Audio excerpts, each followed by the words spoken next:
Okay, folks, welcome back.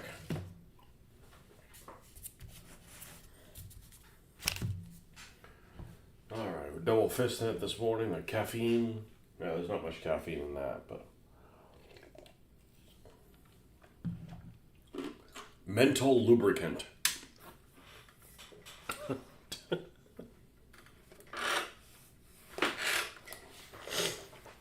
I was just glancing at this car this morning. It's sitting here off to the side. It's one of the vehicles that came with this set that I really only got for the engine, wherever the hell it went to. I got a sign I have too many things up here. Yeah, this engine. The only reason I got this set of 5 was just so I could get this engine, and we're probably gonna put it. I may have to cut it in some more. I'd like for it to sit a little bit further in, but basically on top of this steeple. It'll be the finishing touch on that. So I got these other vehicles. I'm like, what the hell am I going to do with them? Yeah. I got this candy van looking thing that probably should become a clown car. I'm probably going to leave these wheels actually blue. I'm thinking. It says Hot Wheels candy, 5 cents. It'd be like the nickel tickler or something like that, you know? Come get the can, it's in the back of my van, you know? Come get the candy, it's in the back of my van. And this bumper car, I don't know if this will have any value whatsoever, but one of the things I stumbled across was that there's a 4-pack of guys sitting inside this roller coaster. And I decided to take them out and cut the figures up and make castings of the figures so that then I can have some bloody drivers for some of these vehicles that are open-topped. I don't have a whole lot of vehicles that are open-top, but I have some. And I have no drivers for them, and I really don't want to spend the going rate for drivers. You know, you buy a car that's basically free, and then you got to spend almost $10 for each driver. It just doesn't make sense to me. And then you run out of drivers after order them again. So I cut these into 4 pieces. These are the 4 people that came inside of there. And I made castings out of the Hinodawashi. I forgot what the hell the rest of it's called. But anyways, this mold making material that is a rubber. It's reusable. You put it in hot water and then press these guys into where they go, and then put green stuff, and hopefully you have something that's useful to some degree or another. So I did these last night. I don't know if they're hard enough to pull them out, but this is the only thing I don't like about doing this. This is a miraculous material. The green stuff, I wish it didn't take so long to dry, because like I'm really patient when you're talking about, you know, working on something like this, because you got to do the effort. But when it's something just sitting around curing, like I get really impatient. So I'm going to risk wherever I can find my tweezers at, removing one and see how hard this is. It's actually okay if it's soft, as long as it doesn't get misshapen. Now, all 4 of these may have been misshapen. Maybe misshapen. I may have to make a new mold. I don't know.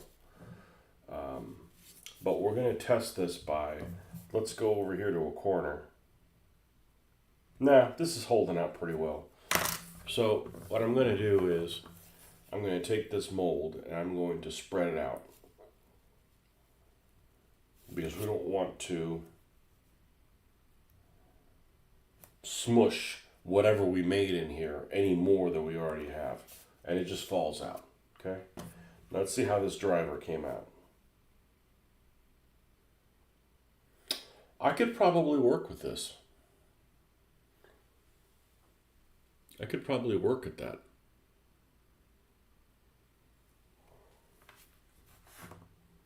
there's one. And one of these molds, like I said, this may actually be the worst mold.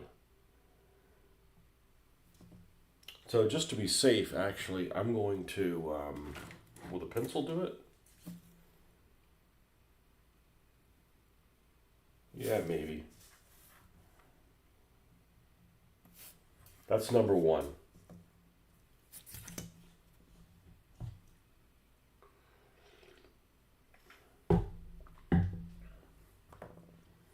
Because this really would be a godsend to be able to get some drivers. And they're just a standard looking guy in a helmet. You could even say it's some guy on a roller coaster. That works. Spread this open.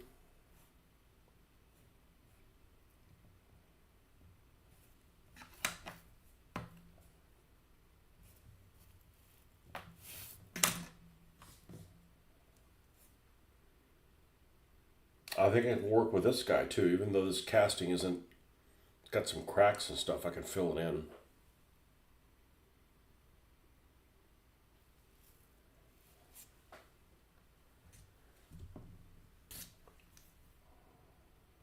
Well, that isn't going to work.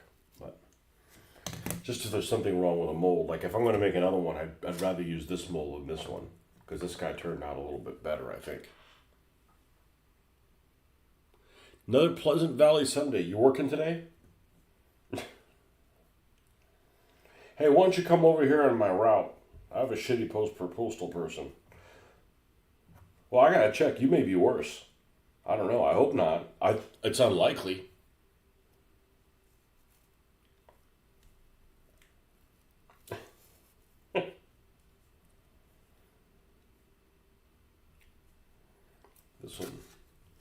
This one may not be grandiose or anything. This one.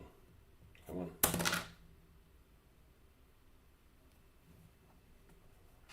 I tried like actually pushing this around the edge just so we could get more of the figure. I don't know if that actually worked. I've done this stuff before. I haven't done it a lot, but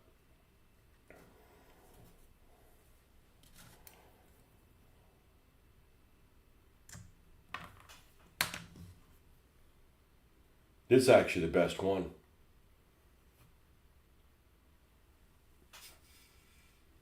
Ah, I'll show you pictures of them later in a second here. That's the best one. The one that has the wraparound. Most of the Canadian smoke is gone. It wasn't Good Friday. Up with the dogs taking your morning meds.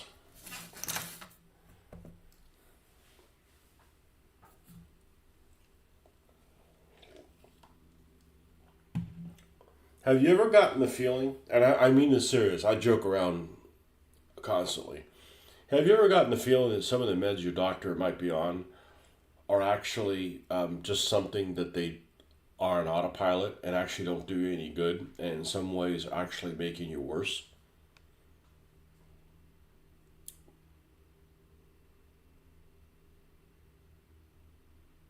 And I'm not saying nefarious, I'm just on, I'm on blood pressure medication for the last 3 years, 2 years or something like that. And I haven't felt it. I mean, I take it religiously. And because, they got you scared that you could fucking die at any moment, which, could happen anyways. And my blood pressure hasn't been high, and sometimes it might even be low. I just hate, it's not that I might go to the doctor. It's like, all right, let me call the doctor. Oh, you called him on Friday? Well, we don't fucking work on Friday. We don't have to,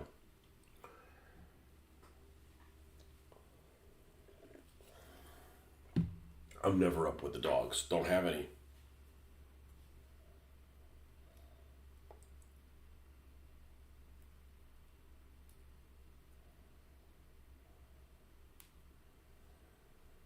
Doctors are always held in such high regard, and I don't know about that.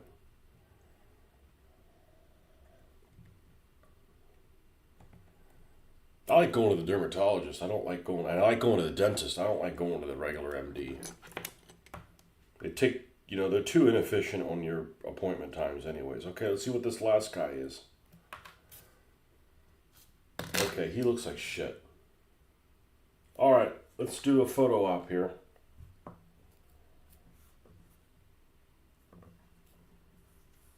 Well, maybe he's not terrible. You know, the thing is they don't all look the same, so maybe that's beneficial. Instead of like, oh, here's that same Frank guy again, you know.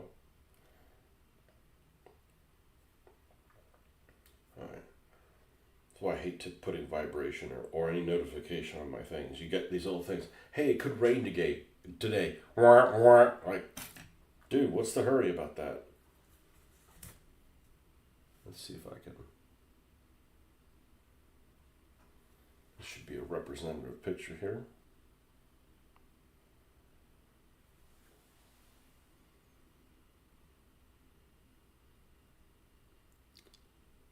No, I know if you don't take them.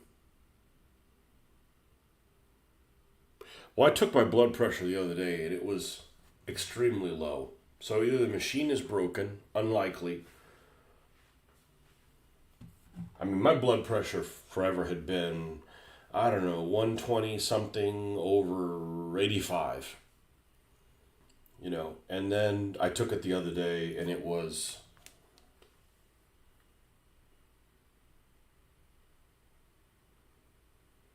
let's see. And I only have high blood pressure because I'm fat.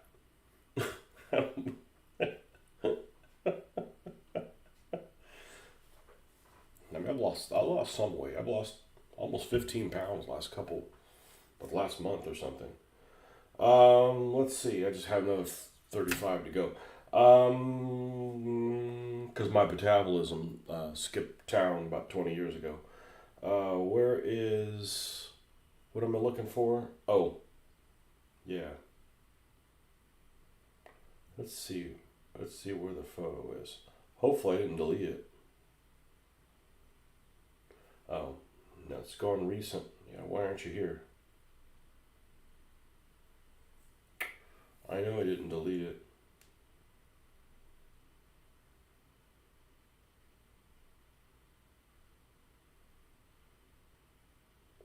Took it 3 times.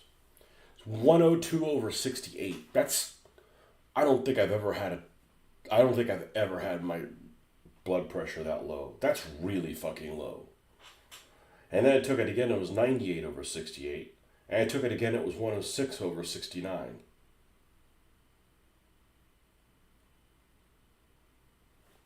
I don't know. I'm not going to stop taking it. Anyways, I've had a cramp in my left, what do you call it, calf, multiple times this last week. And I've done nothing different. Nothing new has been added to my routine. Still better than a fucking headache, though. Like, I can deal with anything. That explosive diarrhea that's going around, bring it. Just don't give me a headache. Don't give me a headache. One's for pain, one's for high blood pressure, one's for pre-diabetes. Well, I'm not there yet, but we're working on it. But I'm starting thinking, man, maybe my blood pressure is so low, and blood pressure is so low because that's causing my calf to hurt. I don't know. Luckily, it's something, if you're not on it, you don't feel it. Okay, so these guys look pretty freaking good. In particular, this guy. And I just mixed it up. I didn't know. This is the one that had the wraparound. So the wraparound looks like it's making the best driver. And this is the one that I'm going to scrap this one. Okay, we're going to remold that one into something else.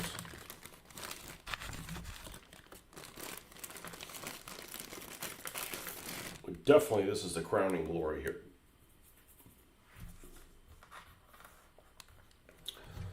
So the nice thing about something like this is, I don't know if... Oh, Snapdragon. I don't know if I have a vehicle that I can readily find that is open-topped, other than this one.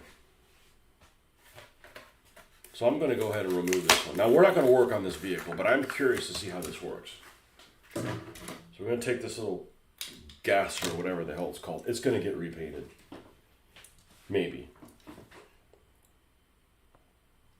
Passin gasser. That's just rude. All right.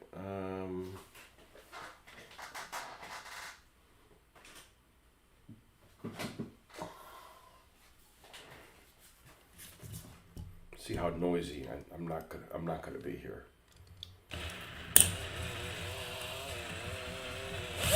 That's it. A lot better than we were doing a couple of months ago, right? Took way too much effort to take these things apart. They should have just put freaking screws in them.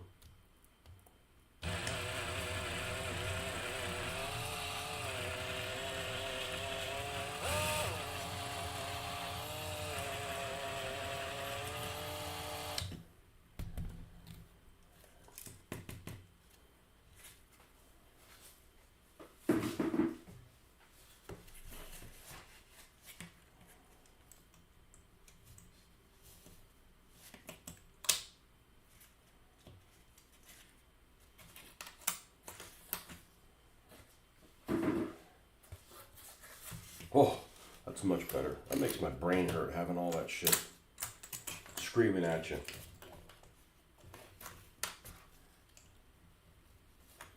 I wanted to go to Hobby Lobby. I really hate going to Hobby Lobby though. It's a pain in the ass to check out. But I ended up not being near there. I ended up going to Michael's instead, and it worked out just fine because Michael's has craft paint. And I was like, let me get some black craft paint to mix in with the Elmer's glue to coat the terrain pieces I have out there. I don't know if I'm going to do it that way. The terrain piece is just really big. This is really kind of thick paint.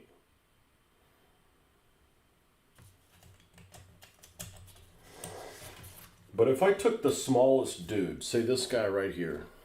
Okay, you can go away. We're done with you for the rest of the day, probably. Night cramps or day cramps? All right, so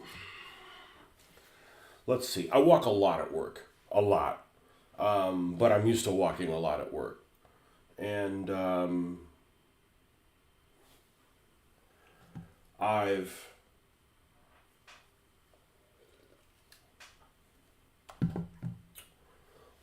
got it one day on the 4th of July weekend when I was moving luggage. I got it in my left. It's always been in the same spot, and it's one spot, and it's not soft to the touch. Like, if you touch it, you can't tell it's there. It's only when you're walking. And I got it one when I was in the yard the other day. Yard meaning the yard at work. And that one was debilitating. Not debilitating, because I could still walk. And it wasn't like it was, a broken bone or something like that. But, like, I was like walking like a cripple. And then, it eventually goes away. It's not dehydration. I don't know what it is. I'm wondering if it's something I'm taking is causing that to happen. I don't know. It's just weird, man. I'm not somebody who usually has any kind of pains or stuff like that. I don't know. Not at night. Not at night. And it's always in the same spot. Only happened on the same leg. I don't know.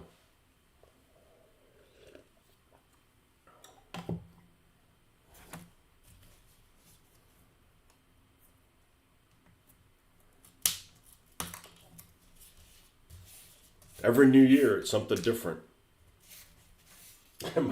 My body's finally rejecting me. It's not a big deal. It just catches us a surprise. Like, I do a fair amount of walking.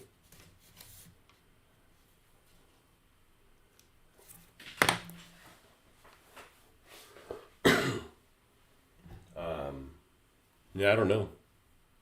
Hobby Lobby don't carry a lot of the model kits.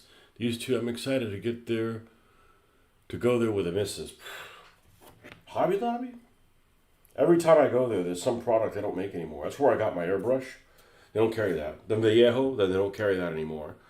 Now they have these bad Ching Chang Chung airbrushes. Not that I need another airbrush, but it's like they just keep removing choices.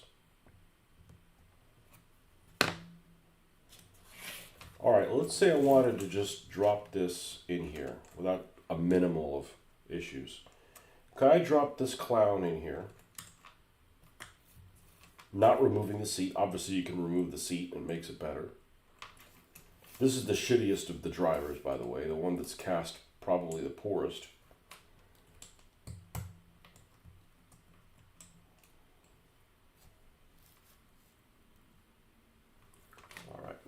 Use our friend Stickum. But still, anything's better than if I had like multiple headaches all the time, I couldn't function. No, at night, the only thing I'm having at night is extremely colorful dreams, and they're nothing to be excited about, but it's exhausting. And if they're work related, it's worse, because then you wake up, especially on a work morning, you're like, all right, I gotta go solve. Oh wait, that was a dream, or was it? Like, you just get freaking confused. All right. Well, why aren't you sitting all the way in? Because you are not fully opened. And we got a hard stop in about 2 hours. About 2 hours, I have to stop. It's Formula One time, man. My daughter was like, hey, we should find some, because people go to bars to watch games, right? And we don't watch games. Like, we need to find a place to watch Formula One. Not in the United States, you can't. There's no bar open at 9 o'clock in the morning.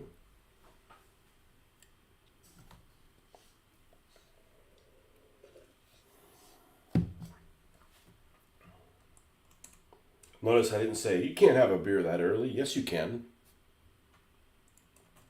Beer never hurt anybody.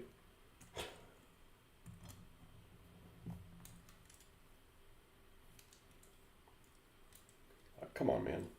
Stop being difficult.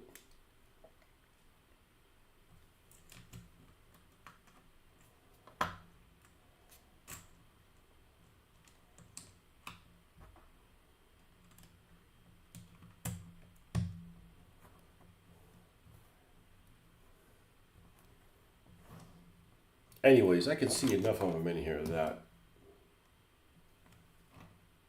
this guy would fit in just fine. And he's a bit nondescript. Maybe a poor man's Stig. Poor man's the Stig. And I'll still use that casting. But these other ones are better. I mean, this one is just pretty damn decent. You can paint the helmet a different color and stuff like that. Not like the helmets the guys have in Formula One. Those things are out of control. They're all over the place. They're all over the place all at once. Oh, did we just see this correctly?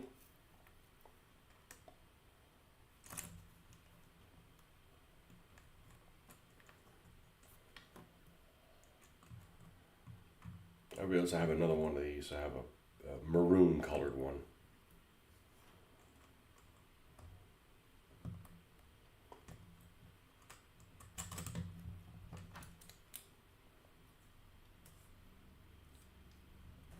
This particular vehicle just a pain in the ass.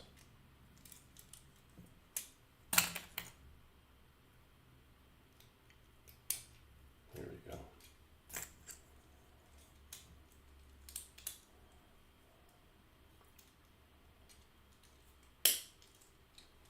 Okay.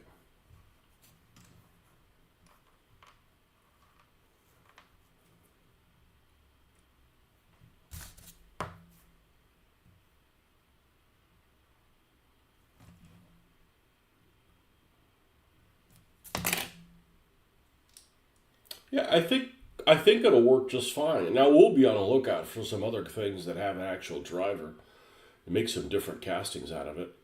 I just don't want to go and I talked about it yesterday. I don't mind paying for the actual figures or the 3D castings or any of that stuff. I just don't want to pay the freaking shipping to get the item over here. Because otherwise I'd be like, all right, send me another one. I don't want to have tons of stuff, but Germany produces breakfast beers. Well, it is the land of beer, regardless of what people from the UK say. Sorry, folks, you guys get toys. I have a lot more toys than I've had beers, for sure. What did I call Britain the other day? Yesterday. The Holy Land of Wargaming. Yeah. It's the nicest thing anybody's ever called Britain. right, back to the choich. And I got I'm going to put a couple of tea lights in here flickering after we frost the thing. I'll show you what I'm talking about. You need two. Yeah, right now I don't feel my calf, but it might come back a little later. I was out all day yesterday and I felt it for most of the day, but it didn't really didn't hurt.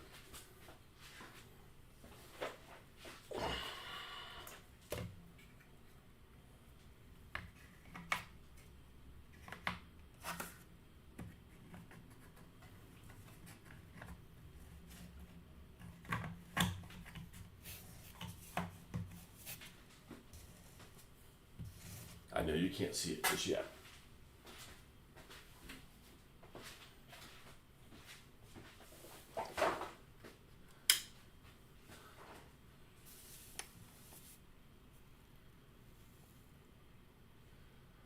So I'm gonna actually I'm gonna put some acetate on there and frost it, and then maybe put like a red tint on it, like do a red wash.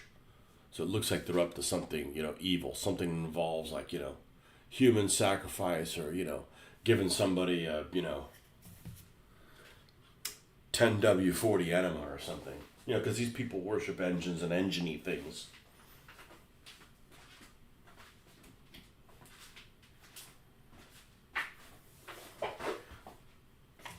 And they're immolators and they're all kinds of other things, I don't think they molest children now, but everything up to that point.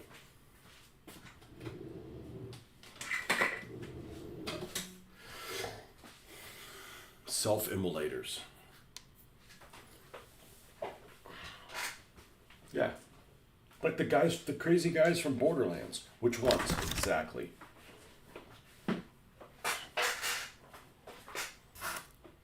Anyhow. So we got some potential here for some cool stuff. So I'll make another set today, and be on the lookout for some other drivers. Because you don't ruin the original either, I mean, you use one up, and because what am I gonna do with this frickin' thing, anyways? This is probably gonna be somewhere in a junkyard scrap. I saw a photo that somebody did it on one of the Gaslands group where they had made like this wall of like wrecked vehicles, and it looked really good. Like if I had done that, I would have been perfectly happy with how that turned out. And I'm like, okay, well, I just need to decide some vehicles that I'm just not going to build. Like I don't need to build this one. If I've got multiple of something else, let's just get rid of it or scrap cars. As a general rule, I don't like to destroy things, but that would be cool to have some, walls and stuff like that.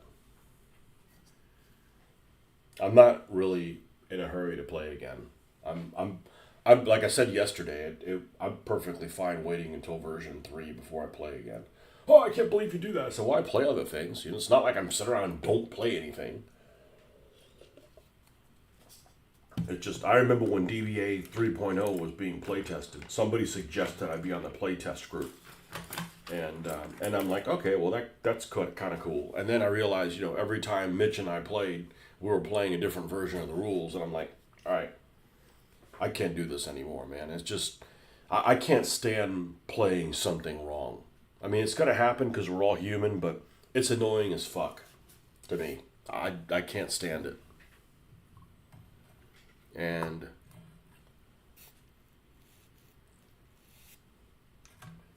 you can't keep your head straight. My job is too demanding, and too many things go wrong in it for me to have wrong shit happen when I'm not at work too. So, all right, let's mix our own little blend here of the wash. This has worked like a charm yesterday. I did go to. I was looking at craft paint yesterday because I wanted to get some. One of you guys was telling me that they suggested I think it might have been Australian Greg, suggested coating whatever styrofoam thing in black paint, which, that speaks my language, black paint, and Elmer's. I don't know if I want to use the super Elmer's that I have, because I've got the heavy duty Elmer's. I mean, if there is such a thing, extra strong formula, to mix it in it and what percentage. But I'm like, all right, I'll give that a shot, because it's going to end up being black anyways, and then I'm going to work up from there. So I go to Michael's to see what bulk black paint they have, and the prices are all over the place just for the craft paint. My preference would be folk art, but folk art for one unit was like $15. It was a lot of paint. So you think $15 is really expensive. It was a lot of craft paint, and I don't have an idea of how much making that mixture and coating something with it is going to last. I don't have a good idea for that amount. Like if I was going to mix this with glue, how much I could get out of it, how much coverage I could get. I know if it was just regular black paint, that would last forever, right? But we have to lay it on relatively thicker with the white glue. So I didn't want to spend $15 on it and realize, oh, we're going to go through a lot of it. So we should have just bought the cheaper one. So I bought like this type tub of the cheapest black. This was like $2 or something like that. So we'll see how long that goes.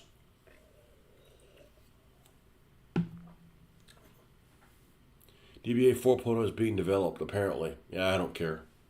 I can't play it. I said I wasn't going to play DBA again.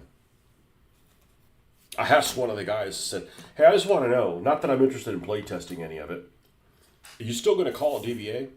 Yeah, it's still going to be called DBA. I said, okay, cool, I'm not going to play it. Sorry, I'm good as my word. The reality is, if it was called something else, I don't want to play it. It keeps me from doing all of this. I can't do everything at once. I'm not interested in going to another game convention ever. And it wasn't because of anything bad that happened at a game convention. It's just like, I've done that. I really, honestly, I got fed up with people saying they were coming to it and they weren't. And too many people did that. And there was loyal people, but we just can't get over like 8 people showing up. 6, 8 people. So I'm like literally putting my entire life on hold to create a new army just so 8 people fucking come and 5 or 6 other ones say they're coming and they're not. I'm like, fuck this. And I'm like, and I can't do this and DBA and, and I'm not satisfied just saying, okay, well, just play with the armies you have. I'm not interested. I want to create new shit, So I'm done with that chapter.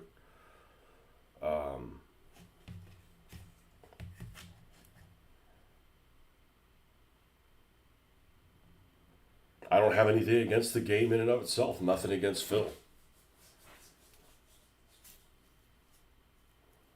And there's too many people that were like, okay, we'll teach you how to play. And, we'd stop doing whatever we wanted to do to teach them how to play at a convention, and then you never see them again. Like,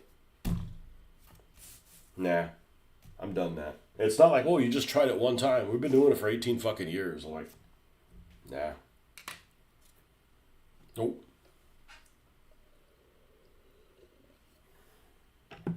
And that doesn't provide any therapy.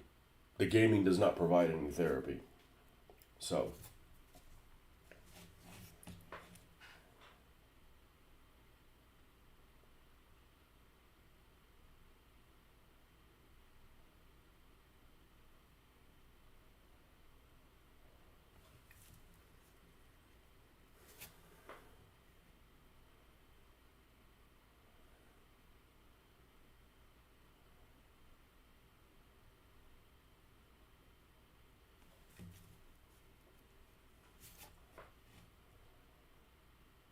game conventions are expensive. It's not that. That's actually not the issue. They take some of my extremely limited time off.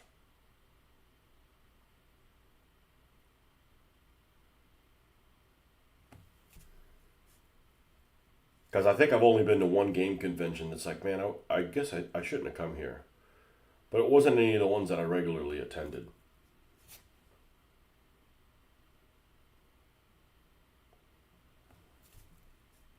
It's just too difficult to take time. You know, you think, if you're already overtaxed at work, right?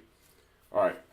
So I need to take a day off. So what do I got to do to take a day off? I've got to do what I normally do, and then do an extra day of it in the same amount of times. I can't start like a week in advance because the stuff I'm working on like changes constantly. So you got to like wait till last minute.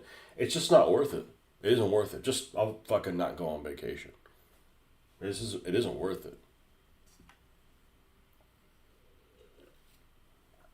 It's not like I'm one of those people, oh, well, you just love your job. I don't fucking love my job. I'm just saying that I don't want to be tortured when I fucking come back. You're tortured to try to leave, and you're tortured to try to come back while new things are happening. It's not like, oh, well, you come back from your vacation. Let me spend a whole week where the plant is closed, and I could get caught up. No, new shit's happening while that you're trying to solve old. It isn't fucking worth it, man. So...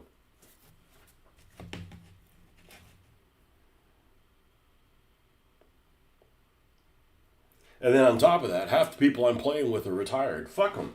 I'm going to turn my whole life upside down for people that don't have enough on their plate. Like, yeah. I'll be here on the computer. I'll be here in the cave painting.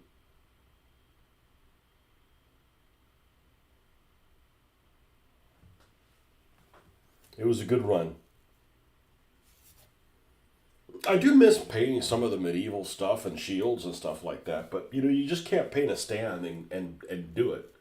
You got to paint like 12 stands, and then you paint those 12 stands, and you can't. It takes so long to do it that I can't work on anything else, or I'm not going to meet the timeline of when I got to get that other thing done. And I'm just not working with timelines anymore.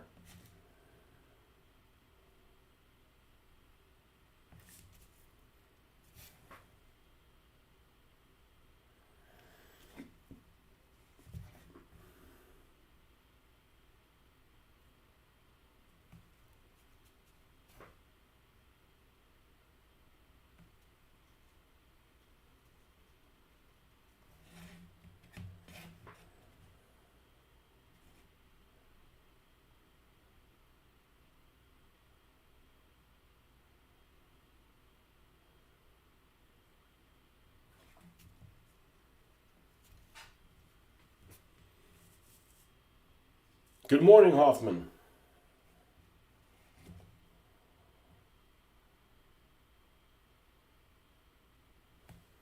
Well, the drivers came out decent. I'm going to be on the lookout for another car with cars specifically with drivers in them, although that's a pretty small set of things.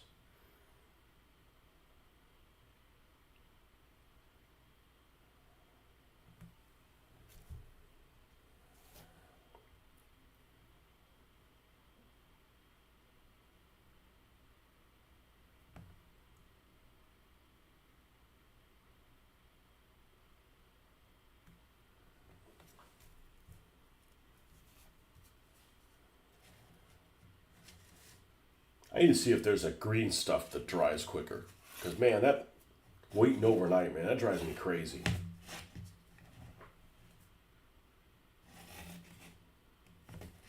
It drives me crazy having to wait that long. It's like, okay, man, I already made the mold. I already got the green stuff in there. What's taking so long? Oh, it's got a cure. Although I won't be buying that one I got from Amazon one time because it stank. It was just stinky.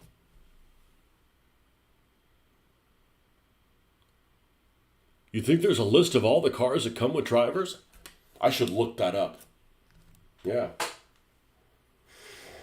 Yeah, let me see if I can show you a picture. I took a picture of them here.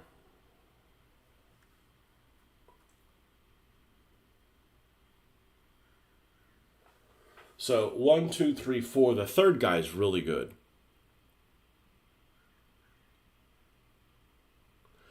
The fourth guy kind of sucks. Because the mold's not great, but I still cut him up and put him in temporarily in here. And I think it will work for the purposes that I need. You know, it's like there's something there, and I can make it. I can paint it like a person. You know.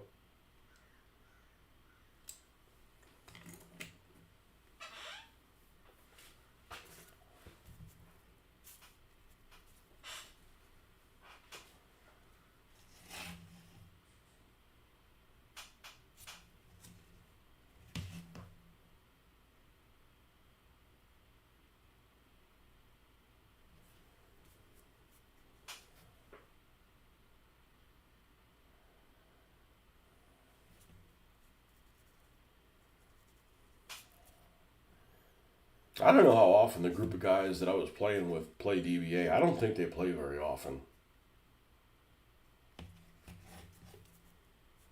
They play all kinds of other sorts of things, but I honestly don't know.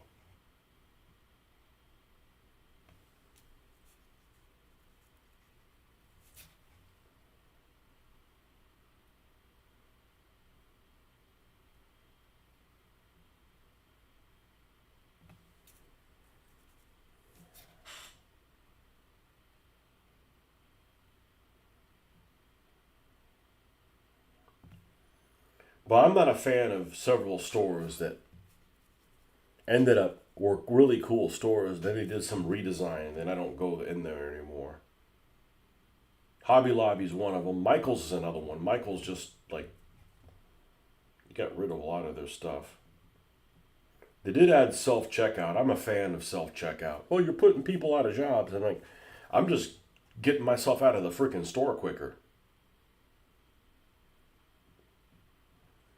Now, if you go to a store where it takes a long time to check out, sometimes that's the reason you don't go to the store.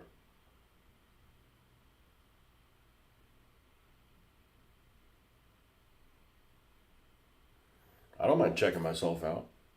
I mean, I don't enjoy going to Walmart, but when I do, I do self checkout. I don't know. This is not coalescing well. I don't know what's going on here.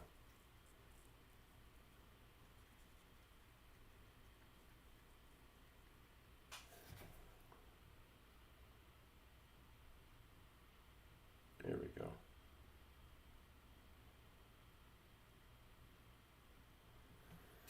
Whole reason to do it this way is you can make it thicker.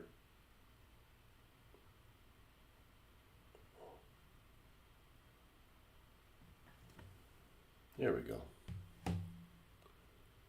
You want a discount for using self checkout?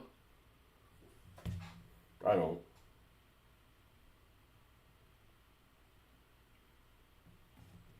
Nobody should be at the checkout. Check yourself out, and the rest of you freaking stock the store and clean up the aisle so it doesn't look like a fucking mess. I'm going to some, like a daycare.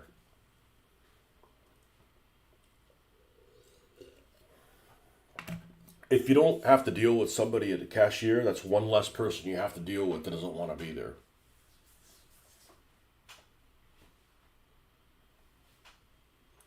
You've searched DBA 4.0, haven't been playing anything real besides a few people years ago talking about it.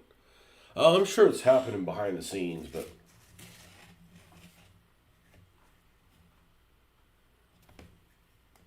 I'm never playing a set of rules again that, well, this is how you have to play it. Like miniatures, maybe it's a board game, you got to do that, but miniatures, nah. Well, it says this, well, that doesn't make sense to any of us. We're not playing it that way. You know? And not because, it makes my team or whatever not as good, my faction. It's because it doesn't make any sense.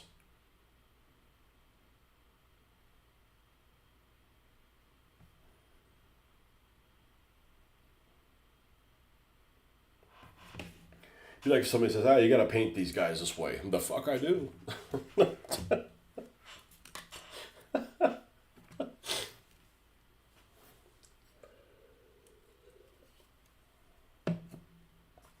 Yeah, I'm not playing it. And I'm nothing against it. I have nothing but nice things to say about DBA. I don't want to do abstract stuff anymore. I'm not an abstract thinker. I'm not. What's that look like? A duck. Cool. So it's a duck? No. It's a minivan.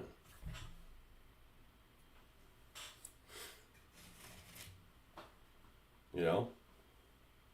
And somebody will post on the Gasland saying, well, Gaslands isn't what you see is what you get. It is in my world. I don't want to look at something with a big cannon. Is it armed with that? Nah, I just thought it looked cool. Well, fucking make a different vehicle, you know? And that's why I have 100, by the way, it's 130. I'm up to 130 vehicles. I don't know how many cards I sent you, but as you can see, I've got a lot more cards to do. Probably 60, something like that. It might even be more than 60. Well, they're made. They're just not in Excel. I'm not going to do all that and then like, oh yeah, the new version of this game that we like. Yeah, it doesn't have all those things. So you have to change all the cards. Yeah, I ain't changing all that shit. Printed my largest piece on my printer. It's a building about 3/4 of the size of your hand and about 1.5 pounds. Okay, it's the largest piece on your printer. It's a building about. You have a small printer. I have no idea whether that it is or isn't. I mean, you know, that's the other thing. Like, okay, I want to get it. Let's say I wanted to get a 3D printer. I don't. But let's say I wanted to. Like, I would want something that you could print all these pieces. Well, that takes a printer of a certain size. I'm like, it's just opening up a litany of problems that I don't have right now. You know? So, like, I have enough on my plate. Like, you saw how long I worked on this church yesterday, and we weren't even remotely done. Like, I got enough to do, you know? And it's not a complaint. I enjoy the coming in here and tracing all the details.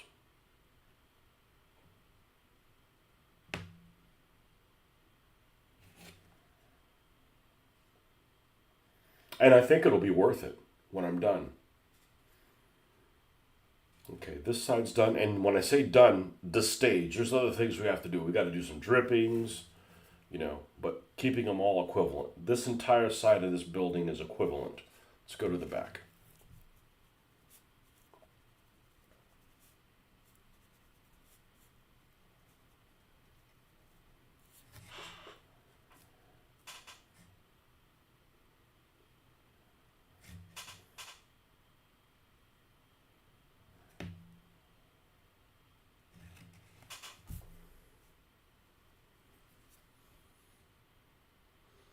You have a medium-sized printer?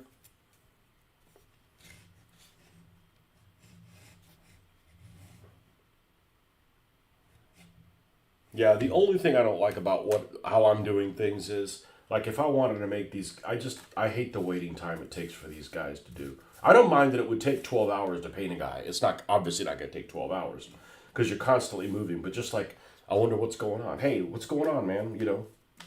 Now I think these will be fine. Not that I'm excited about using this vehicle at all, but I mean I could probably add something in here to. I could probably use this hole for something, you know. I'm not going to automatically add people in it, but if it's something that's open topped, like that Mercedes, you said, why are you getting that Mercedes? It's open top. Well, now I can have some dude driving it, you know, or dude or lady dude. Now I think lady dude is something else.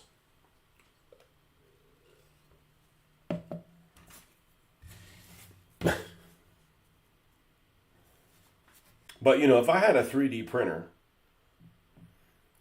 there's all kinds of problems I could get myself into. Like I could be like, you know what Gaslands needs? What's that? It needs like roving bands of homeless people. You know, so you'd be on the raceway and like you gotta dodge homeless people. Or not. That's what cow catchers are for. You know? So I mean there's all kinds of stuff you could do, like, well, let me look for a herd of homeless people to print up, you know?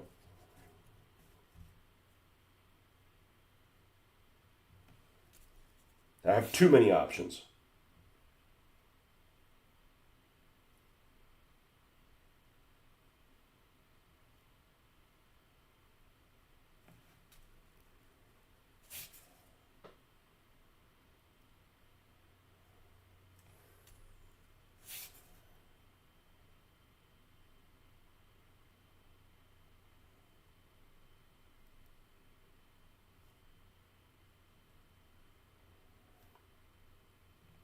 I don't know if I don't know if I'm gonna go back to using.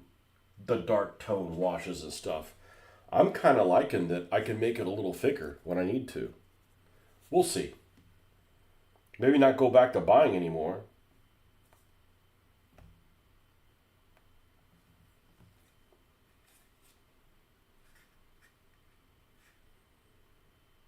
And I'm going to have to put little nails on these.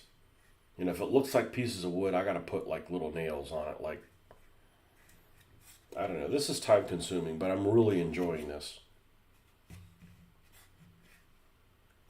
And it's really relaxing.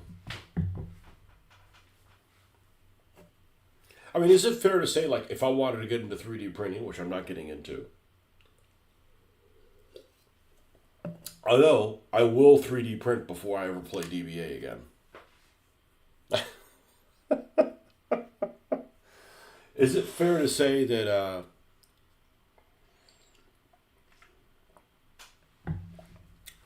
for the price of an airbrush, you can get 3D printing? Airbrush and compressor, like $300.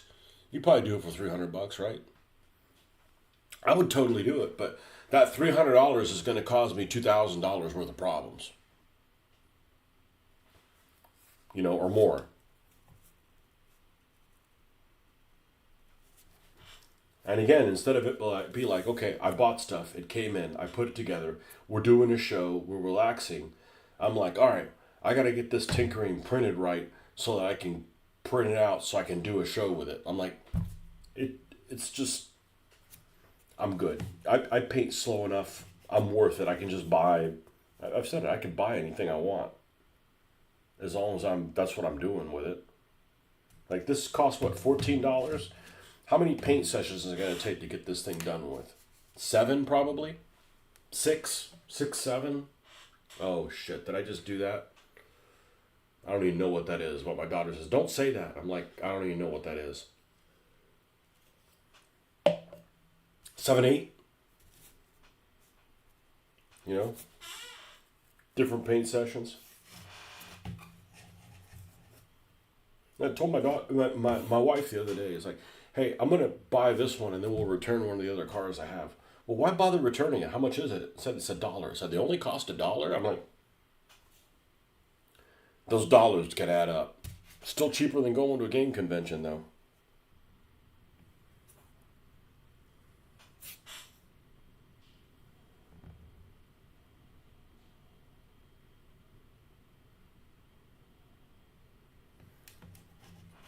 Oh, and I did get something else yesterday because, you know, I'm an addict.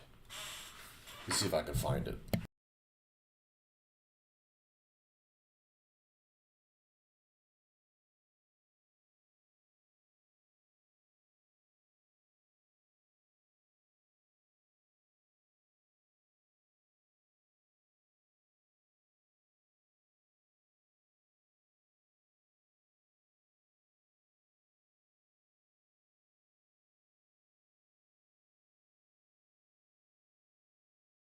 I had not purchased this before. And my daughter asked me, did you buy it? And I'm like, no. I'm like, oh, okay. So this time I decided to fall for it. Although I'm probably not going to modify any of these. I just got these just to get them. And I think they make 2 sets. And unfortunately, it's the 2025 set. And the 2026 set, I guess, will come out next year. When you want the 2027 set. Yeah.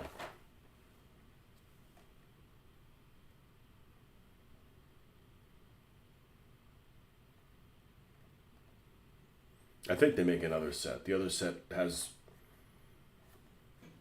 well, there's 11 teams and they only come 5. So even if you got the other set and they didn't have the same ones, you'd still be short 1. So, anyhow.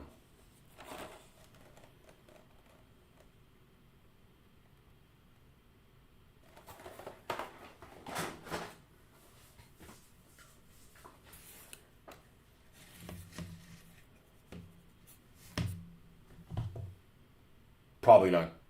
Probably not going to take any of it. They'll come out of the package. I don't believe in leaving shit in the pack. Well, I have things in package just for, you know, just for sorting purposes. But there's no value in. I'm like, hold on to these, sell them later in 10 years. Nah, fuck that. You could make more money like with a metal detector.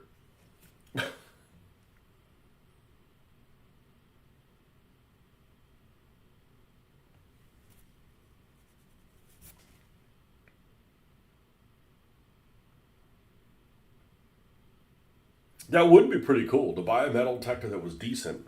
Go to a city park and see if you could find, die cast cars there that are, no longer available, right? Because they're old, and dig them up. And then, of course, they're going to be in bad shape. I don't care. And repaint them. That'd be pretty cool. But then you'd be digging something up, and people think you're like smuggling drugs, or maybe you come across needles and get poked and, get gingivitis or whatever the hell's in drugs these days.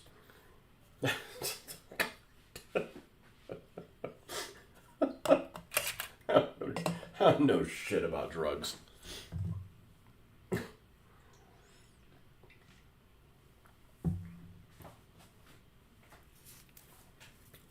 had this friends of the family when the daughters were little. He got into this thing called geocaching. And for those of you guys that don't know what geocaching is, and there's no reason you should know what it is. See if I can explain it in a similar in a common tongue. There's caches, or there's locations that can be located by GPS on an app and stuff, and there's websites and things like that. And you can go and they give you clues of where they could be. Just think of like Google Maps, but like you go somewhere and there's something there waiting for you. I don't mean like a bear trap, although technically there could be one. But just a little. It could be something this size, hidden behind a tree, painted green, and inside there's like a little piece of paper that you write your name, that Kilroy was here or whatever, and it might be like something there to take, and then you put something in its place, honor system, kind of thing. So I'm like, all right, well, it's kind of fun thing to do with the kids. It involves maps. I'm in, right? But it also involves traipsing through woods, being in places that, not necessarily private property, although some of them can be in private property, but you're acting weird. You're acting weird in public, and in a land, in a time period, in a time when a vast majority of people are on drugs or aware, it just looks like you're up to no fucking good and susceptible to being questioned, which is like the worst thing you could do to me. I absolutely detest being questioned, especially by somebody who's, more nefarious than me, which would be anybody, you know. People have different things that they don't like. And that's my big one, is being questioned. What are you doing here? If you're at somebody's house, on somebody's property, it's different. But if you're in a common area, what are you doing here? Like, I've had situations where I'm at lunch, right? So I go to some place that's pretty much public, but under a shade tree, not on somebody's lawn or anything like that. And I've had the cops come up. Everything okay? What are you doing here? I'm like, what do you think I'm fucking doing here? I'm eating lunch, I've got the shirt of the place that's across the street where I work. I'm trying to get away from the lunatics and just have an hour to myself, and you're fucking bothering me here. So I do not like being questioned. So that wasn't a really good fit for me, but I did do it enough. I had the little dice that came with Pirates of the Spanish Main. I had like a shitload of them, and I still do. So anywhere I went, I dropped one of those things. It's something basically free that people can't normally get, And I did probably 30 or 40 of them or whatever, and then it just got annoying. They're always in some place where, you feel like you're shoplifting or something like that. Like you're, all right, let me go check it out. Like there was one, I remember I went to lunch one time, and it was on different, like on the side of the road, like behind like speed limit signs. So like I have to park, like my car's broken down, and like talk on the phone so it's not obvious. I'm like, look, it's just, I don't want to do that shit. But there's people that like do that kind of crap. And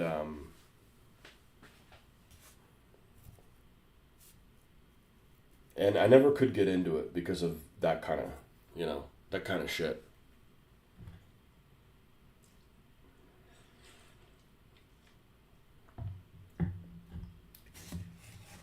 Yeah, all the homeless people you see around, they're actually not really homeless. They're just geocaching.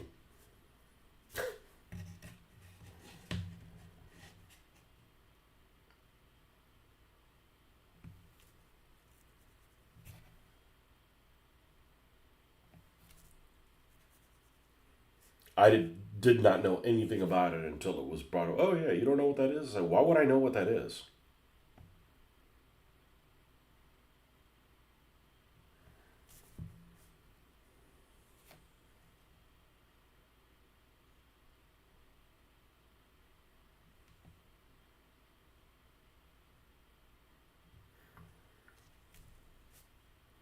I mean, it'd be fun to go through a whole day of just anytime somebody asks you a question, answer it with another question. What are you doing here? Who the fuck are you?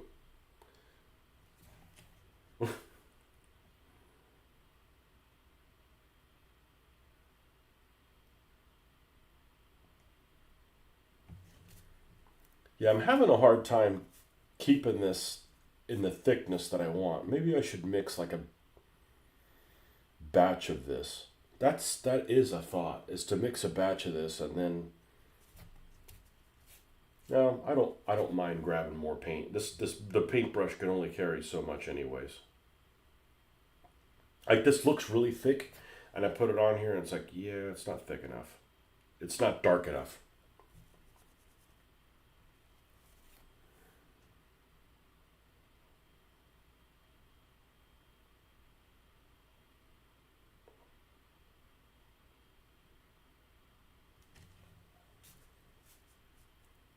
Yeah, everybody, I'm sure everybody has the things that get you upset. You know, like you're absolutely don't do this to me kind of things. Like now, the one that would happen frequently is if I was like if I went to like well, let's use a place that's beloved by so many, Dollar General. If I went to Dollar General and I wanted to look, I go there and I see maybe their die-cast area is a fucking mess, right? I'm like, all right, I'm gonna look through everything, and I'm gonna go ahead and restack stuff because I've worked retail before, and one of the funnest, well, retail isn't that bad. The problem is you can't pay the bills with retail, and you got to deal with some customers that some people are just a pain in the ass, right? I actually I haven't encountered too many customers in my line of work that are a pain in the ass because my customers have to deal with people. So if you're a pain in the ass, then you don't have any customers either, and then you're out of business, right? There's a little bit of give and take. But like, I don't have a problem with my customers. When you're working retail, you're dealing with some people that have just been. They don't have to deal with anybody. They're anyway. It's a little different. So I'd go there and I want to look through all the die casts, and I'll in the purpose of making sure I go through everything, I'll restack stuff. So I can't imagine being in the middle of that and somebody at work there going, "Well, are you gonna clean up your fucking mess?" I would come unglued. I would come unglued and and um, and give them a talking to that would, I mean, that would drive me crazy. The irony and miss. And why don't you check the fucking video and see who's fucking cleaning your area up, you know?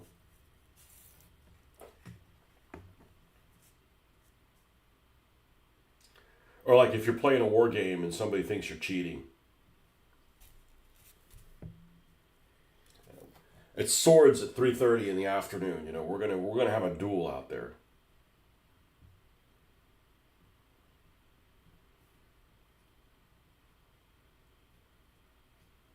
Personal honor, pretty high when it comes to me.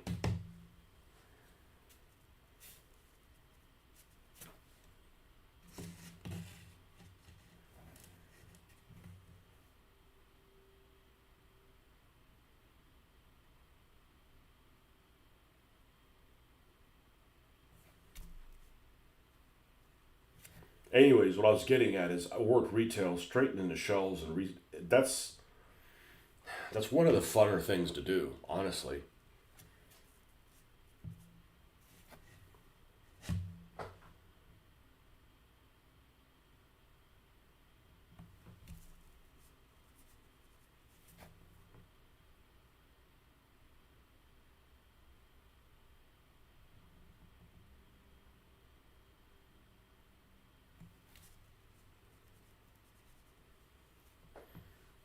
And I've worked retail, and the problem with retail is it doesn't pay the bills.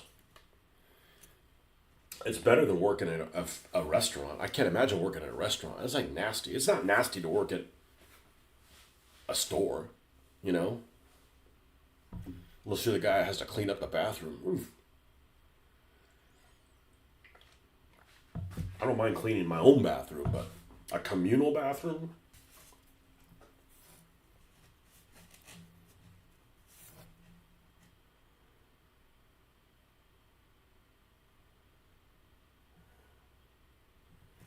Clean up somebody's incantation there?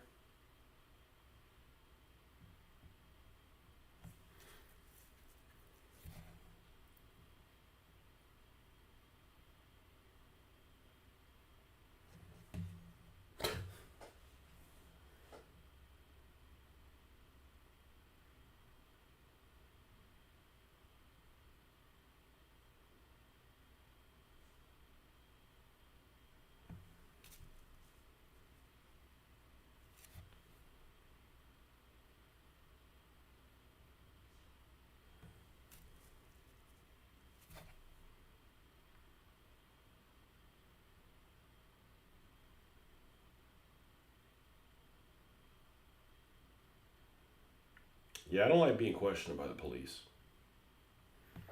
Especially when it's like, I'm not the one that deals with fucking drug dealers. You do. Who deals with criminals? You do, not me. I should be questioning you. Officer, what the fuck are you doing here? Are you in it with that guy? That crack dealer? Is he giving you some on the side?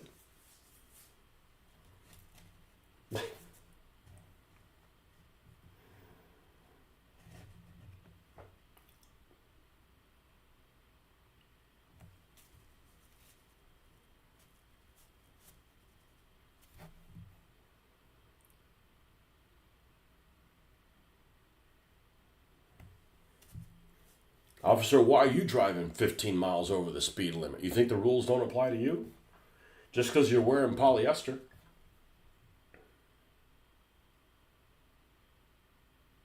Assuming there might be some police uniform that doesn't involve polyester, but I haven't seen one.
Yeah, this takes a while, but I think the effort is well worth it because the difference, it looks great until you do it, and then not doing it looks not so good.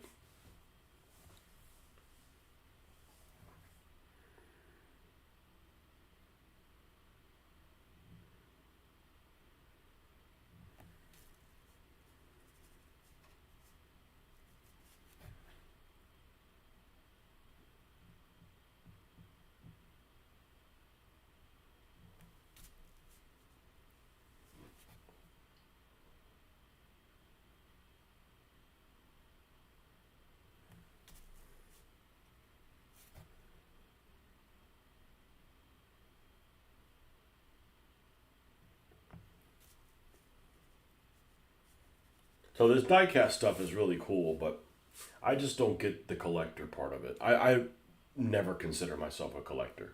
You know, I don't care that things aren't worth anything. I'm not looking for super treasure hunts or anything like that.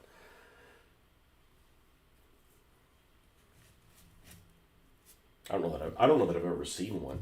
I actually downloaded one of the.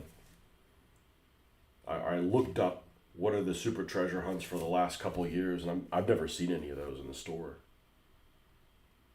I heard about people coming in. As soon as they open Walmart and run to it, I'm like, our WalMarts don't restock enough for you to do that. I mean, you'd have to be unemployed and be like, all you're doing is stocking Walmarts to try to get something. Yeah, it'd be just like buying gold, right? They had those ads. I don't listen to talk radio, but they used to have all those ads on. Like, you got to buy gold, you got to buy this, you got to buy the other thing.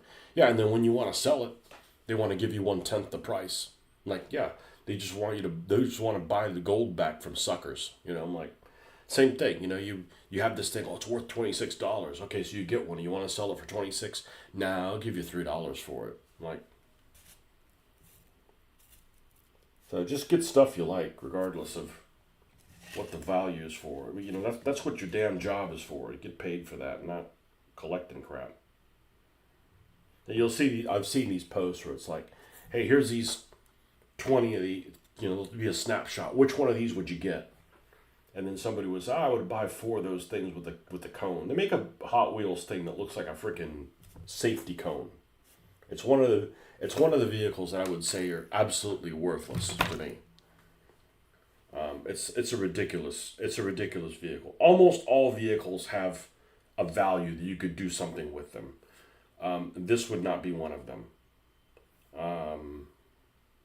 Hot Wheels, I don't even know what it's called. It might be Cool Cone or something. Hot Wheels Cone Car.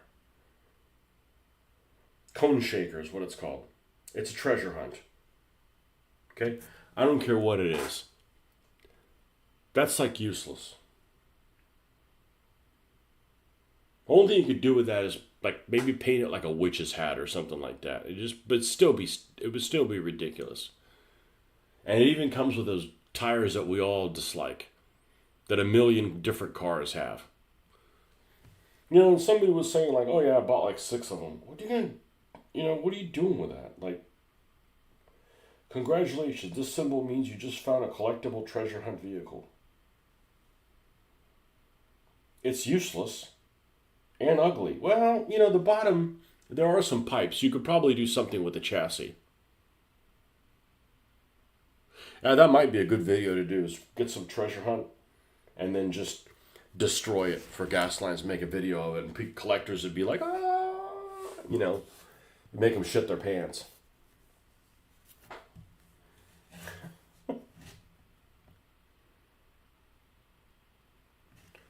But almost all vehicles have some value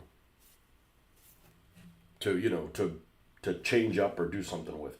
I got the hot dog. I got like a wiener. I got like a wiener race car. That's more useful than that.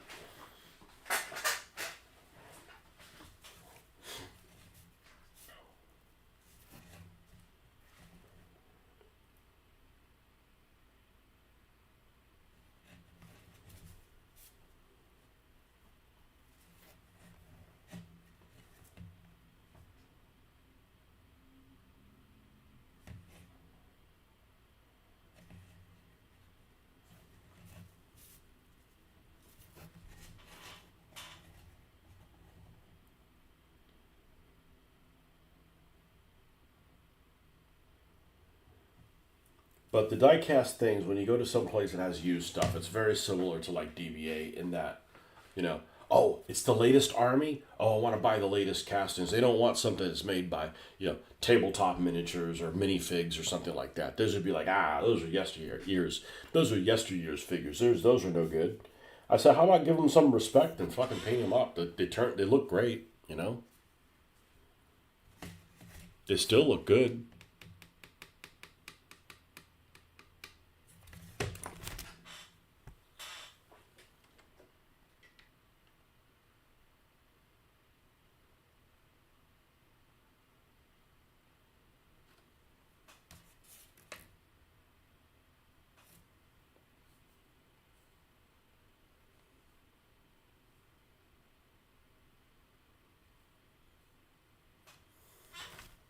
Hold on 1 second.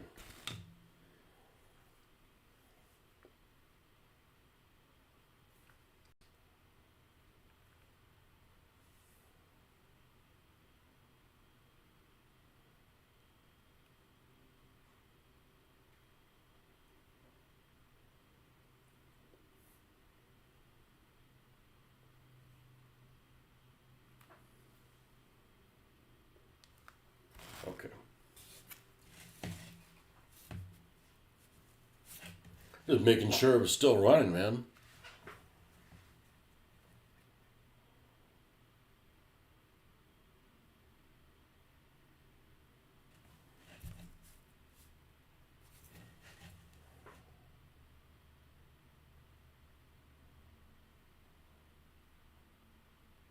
So the next vehicle I do, I'm going to make sure it's something open topped, and we'll put a driver in it.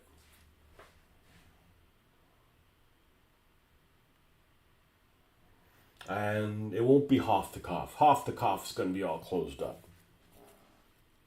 And besides, Hoff the Cough, I may get a set of the drivers with the gas masks. Because really, these prophets need to have gas masks on.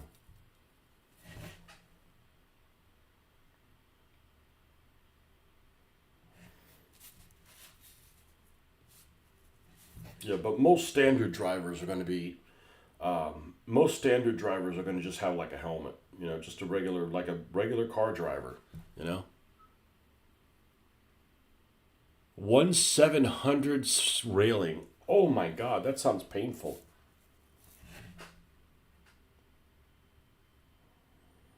Especially if they're photo etched. I really dislike photo etched stuff. They're just too damn thin, and there's like nowhere to glue them, and you got to use glues that I don't like to use.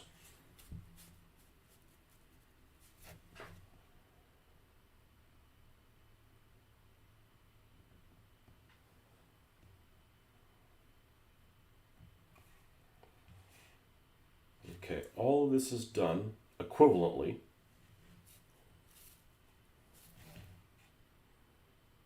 What looks really good is if you take if you take a short, you take a close up of any of this, it looks really freaking good. And of course, I'm painting without my contacts, so I'm looking at it in close up. I'm looking at this at 6 times the actual size.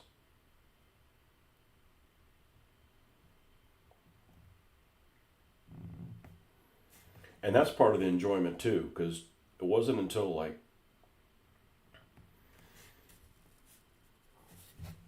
oh, actually, it's been a while now, 9 years ago, I've had to either use readers or just paint without my contacts in. But I'm enjoying it a lot more. Like I get to see all the little nooks and crannies that are in here.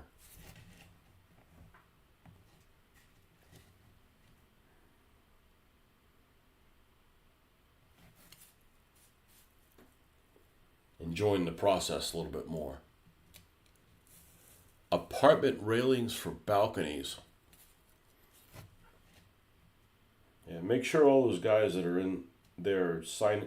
Make sure you sign all the waivers so they don't fall off the balcony.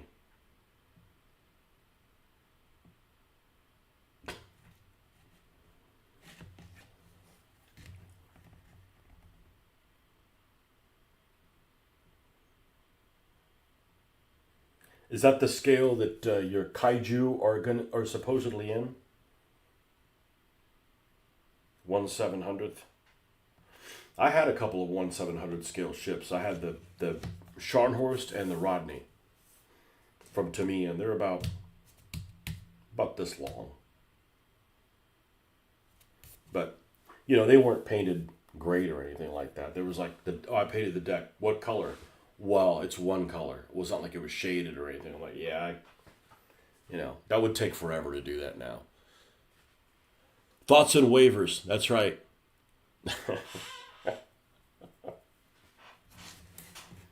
Thoughts and waivers. You know what I hate about his channel? There's one thing I really dislike. I don't like that he makes up two different people. That's just a level of fake. It's just a level of fakeism that I would never do. Like I would never do that. It's bad enough, and I'm not saying there's anything wrong with him. I think he's the best channel on YouTube because the effort that goes into what he does is incredible. It's a shitload of filming and editing effort, but just the fact that he's announcing it after it happens casts doubt as to whether his reaction is affected by the eventual outcome. It's just too much work for me. I there's no way I would do that. It's just way too much work. That's like, okay, we're going to do a DBA game. You going to edit it? Oh, no. I just to see what happens, you know? And I could roll 6 6s in a row, and, you know, and the irony or the coincidences of it is incredible. But once you start editing, you know, at what point do you say, I'll do this, but I won't do that?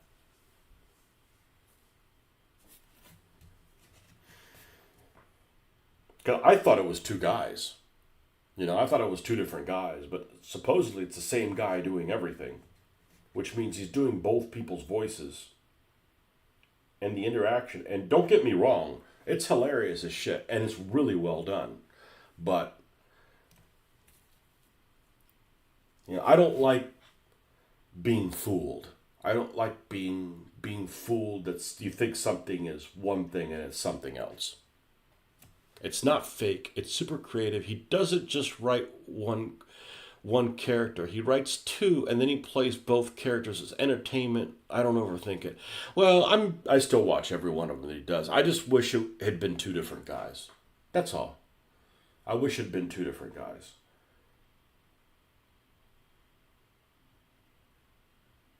I wouldn't do that. I mean, it's just two.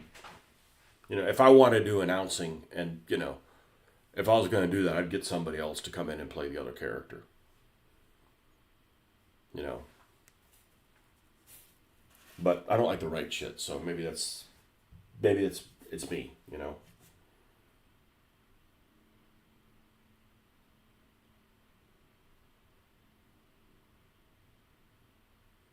What's funny is when you catch a mistake that he does, and they don't happen very often. And I'm not out there looking for them, but there's one episode I watched recently that showed something, and then he didn't comment on it, and then the next episode he mentioned that he forgot to comment on it. You know, because by the time I see it, you know, they're over there on California time. By the time I see it, you know, with as many subscribers as many people comment on his videos, by the time I get around to the video, I'm lucky to have it less than 100 comments before I get in there. So I'm not going to be able to get a foot in like, hey, you forgot that, you know. So whatever I bring up has already been brought up before, you know. But it's the best channel out there. It's truly entertaining.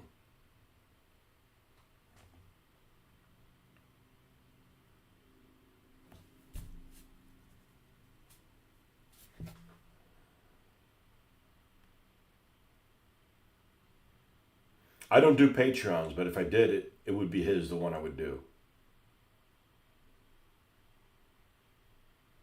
But look, the reality is that I don't want to do I wouldn't want to do that. That's a lot of work, and I don't like the idea that it's entertaining. It doesn't bother me. I don't like the idea that something that looks slow could be faster than something that looks fast. That's not the kind of game, you know. Like anybody could do that, you know. Well, no, nobody, because I don't have that kind of editing ability. But I'm just saying, like, I can paint. So what do I do? I paint, you know.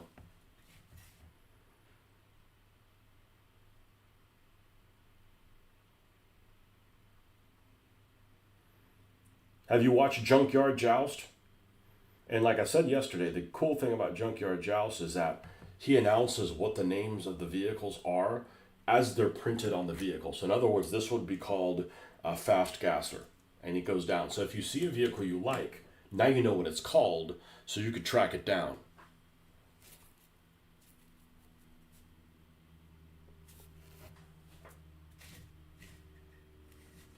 I've tried to watch in another other couple of diecast races other than the 3D bot maker stuff, and they pale in comparison.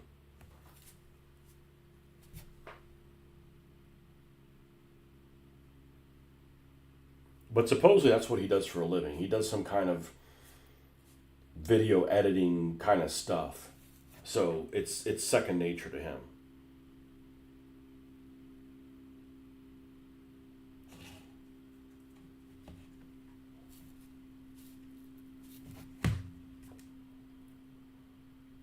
I'm surprised he doesn't have more subscribers.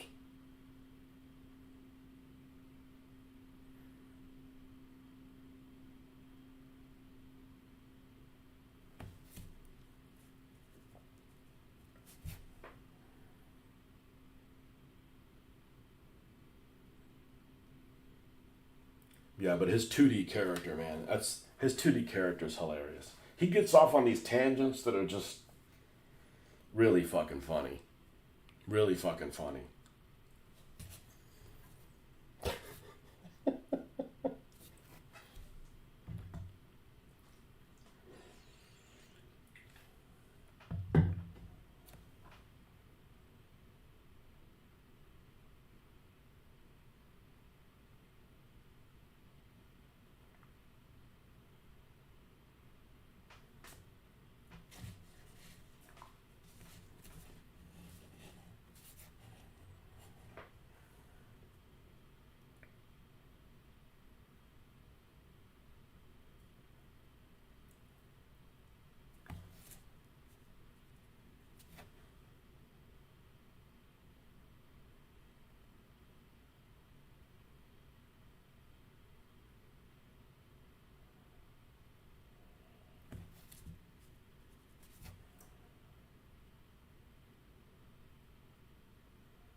So Junkyard Joust and just watch 3D Box Maker. Well, the problem is when you get through all of his videos, you have to watch something else. The Junkyard Joust guy does a great job with the team names. Like, and actually, my favorite 3D bot maker, hasn't done it in a long time, is the Demolition Derby one. Those are hilarious.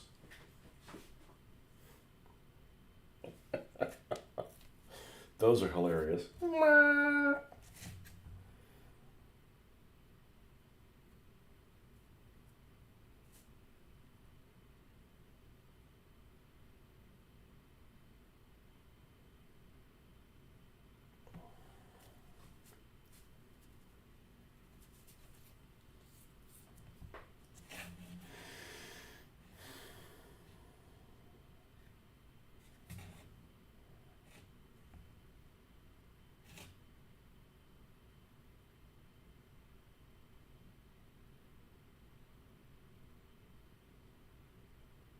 So the other day, I don't remember what vehicle I did. I decided to go retro a little bit and said, you know what? Oh, I know what it was. It was the Jeepney. I ended up using spray paint for it. I'm just not doing that again. It stunk up the entire garage with it being open. I wasted so much spray paint. It's just like, nah, just prime what you have. You know, if I don't want to strip it, I don't strip it. But I'm not going to use spray paint. It's just so, it's durable as hell. But it got tacky. It's just like all kinds of things were just like, well, this is inconvenient. There are lots of inconvenient things that happened.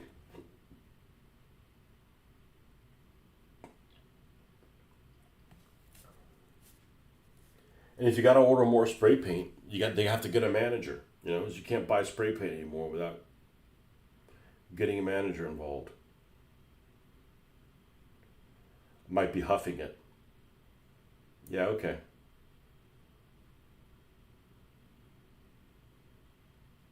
All the liquor in this house, and I'm gonna be huffing paint. Got it.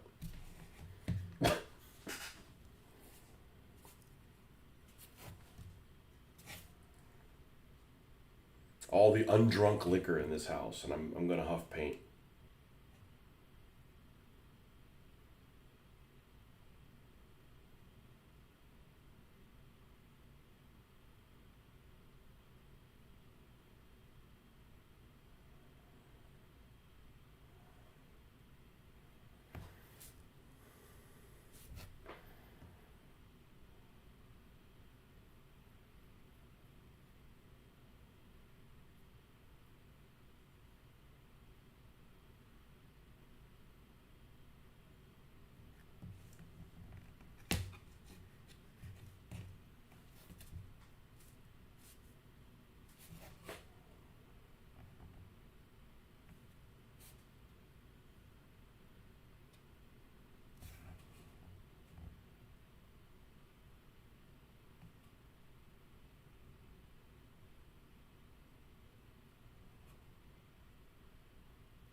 So yeah, I ended up stopping into a GameStop. That's where I picked up this yesterday. It was right next door to my haircutting place. I'm like, let me see what's here.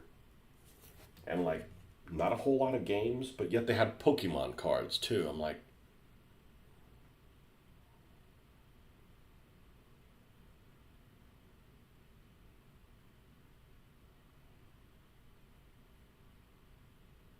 those places are kind of going the way of Blockbuster slowly.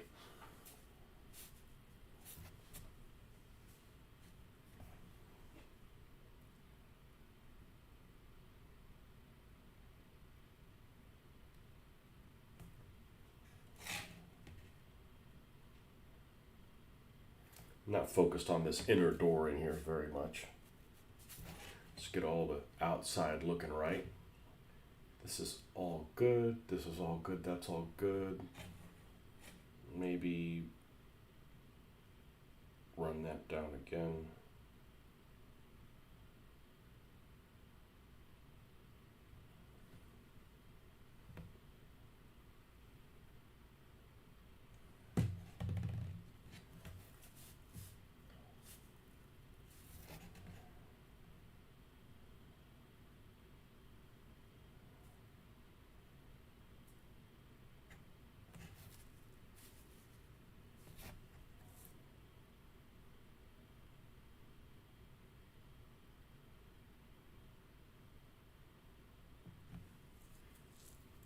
So there is a list of Hot Wheel cars that have a driver in them.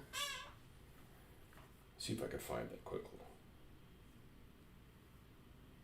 Hot Wheel cars that include a driver figure inside them. Well, here's a video. How to create a driver figure to any what?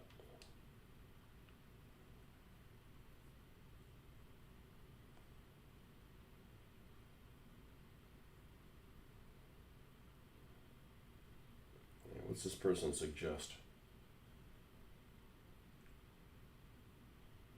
Way too much effort. I got too many cars, man. I can't spend that kind of time doing that.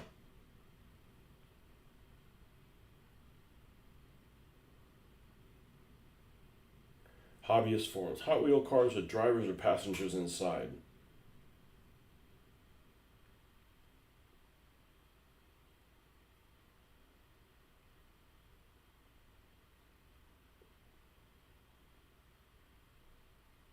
Oh, I should make a casting of this thing. I have two of these, by the way.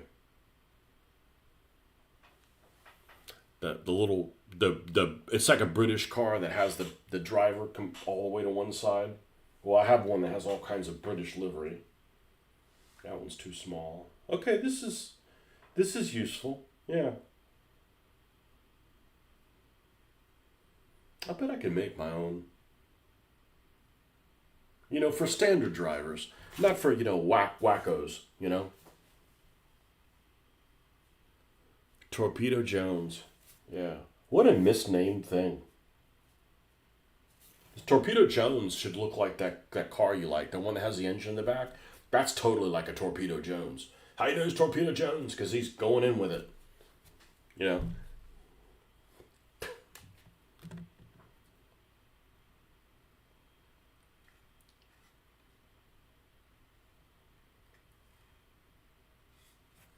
Some of these maybe need a little bit more.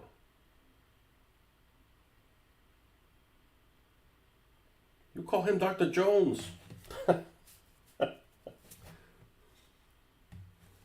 Is that Torpedo Jones? You call him Dr. Jones.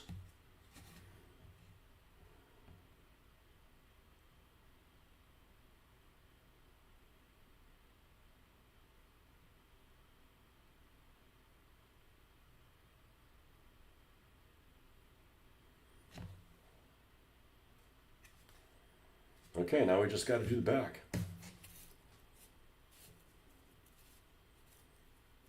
This would probably drive somebody crazy. I just don't think this is. I mean, sure, it takes a while, but it's like reading a book takes a while. Still, plenty of people do it. That's not why I don't read. I don't read books because I lose my place a lot.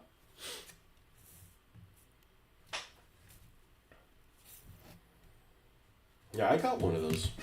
Shit, now I gotta look for it. He's right here. He's in a British car that's got a big Union Jack on it. It's rubber banded together. I forgot about that. Here he is. I have a feeling this guy's a little bit bigger.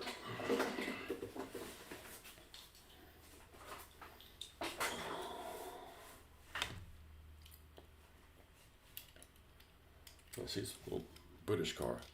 London race something or another. London Circuit City Race.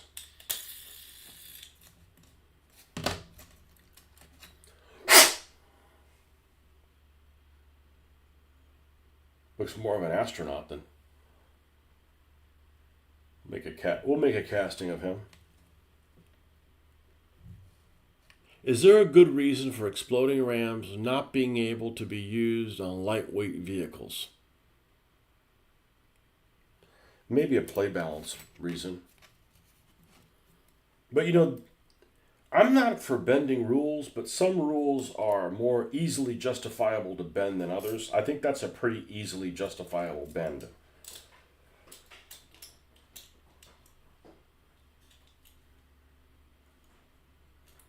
I think that's a pretty easy rule to justify changing. Not that I'm all for doing that, but like another rule that would be easily justified for bending is, well, not easily, but I dislike when you put a flamethrower on a car. Hold on one second.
All right, sorry about that. Wife was going out for breakfast. How come you're not going with her? Not. She a girl's breakfast invitation, and she's going to be gone for the rest of the week. So we're going to party. No, I still got the daughter here, so not really going to change anything. But what I was saying is one of the things I don't like is that if you take like this car, like one of these Mexican lowriders, and I want to put a flamethrower on it, I'm done. I can't do anything else with it. Well, why not? I want to pay I don't want to do stuff for free. I don't mind paying the cost of what it costs, but you know, once you put, most vehicles have only two build slots. And so if a flamethrower uses two, and I hate that a flamethrower uses two. I wish it just cost more money, because the problem with a flamethrower costing two is that if you never get within that range of another vehicle, you basically bought a vehicle. You basically bought a weapon system that didn't get any use out of it. That used up all your slots, so you couldn't have any other weapon systems. But I've just kind of accepted that that that's just how it is. I don't like it. I would not have done it that way. I assume that there's some alternative reason for it, It certainly cuts down how many flamethrowers people have. Otherwise, it would be a much more popular weapon. But to have a weapon that can only work if this happens and the planets align and things go, and all of that stuff just is kind of annoying, you know? You had an idea for a motorcycle that used NOS and had an exploding ram, but was wondering if there was a good reason for that rule. I don't know. He didn't share it with me, but it may be allowed in the next version. So here's what you do. You build a vehicle with the exploding ram. Don't put it on the vehicle, and then test it out. And after playing it a couple times, you'll realize why it should be allowed or shouldn't. You know, I assume that you're going to do it for the same way I'm going to do it, is just like I'm just going to play it on my own with people that I like. You know, I don't mind going outside the rules if there's a reason to do it. Because it's not like I'm going to run any tournaments or something like that. Have randos come in and just play my game. I'm not interested in playing games with randos. Randos have proven they're too freaking weird. I'm not talking about people being nerdy. I'm talking about people being fucking weird.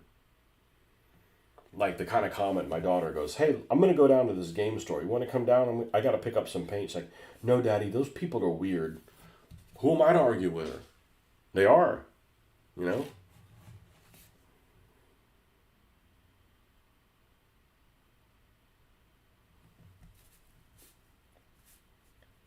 I can deal with people being nerdy and uncool and stuff like that. I can't deal with people like not showering, being dirty, cheating. No. Nope.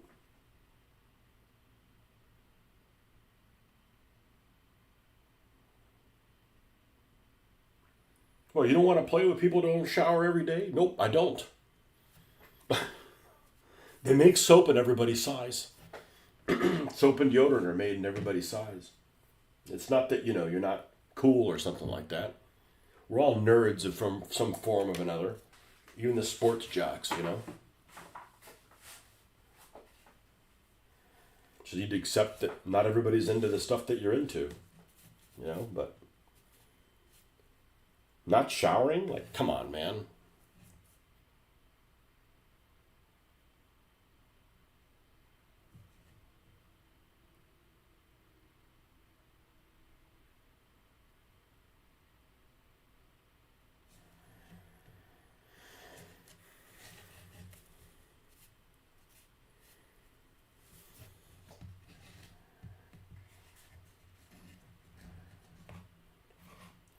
I know some of you guys are extra tolerant about, like, well, I can't say anything to him. He's just that way. I'm like, well, I don't have to be somebody's friend.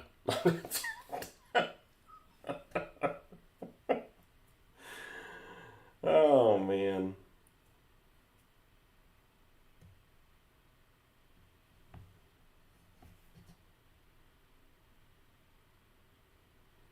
What happened to people being embarrassed? Like, man, I'd be embarrassed if people would smell me. I'd be embarrassed to.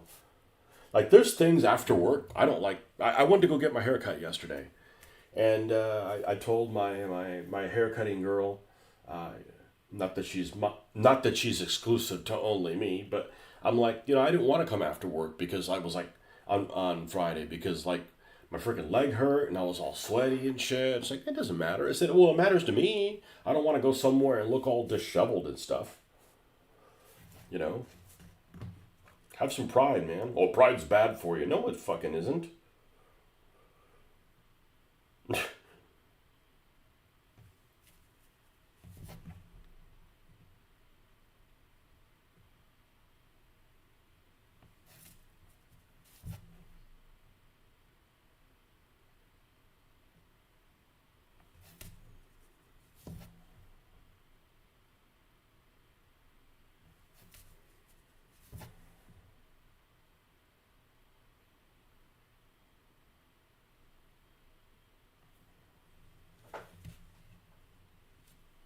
I say try that motorcycle thing. See how it goes.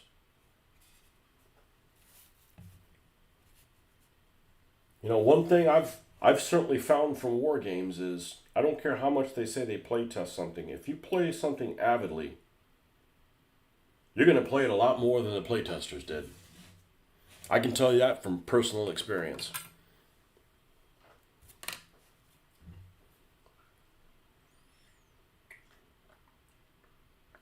I've played more DBA games than all the playtesters played, and I mean, I'm sure probably by a factor of 10.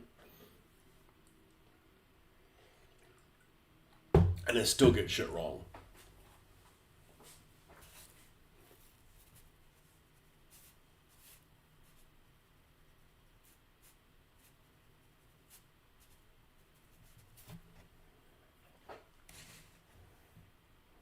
I can tell you it's not intentional, but it's still wrong.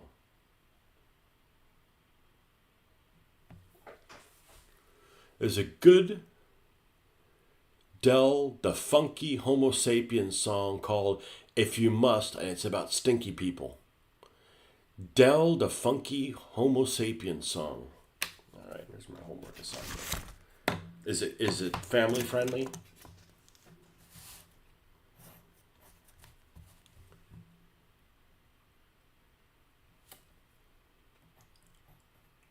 The Funky Homo Sapien. What'd you call me, boy? I better put sapien, not just homo, not abbreviate to homo. I might get different videos.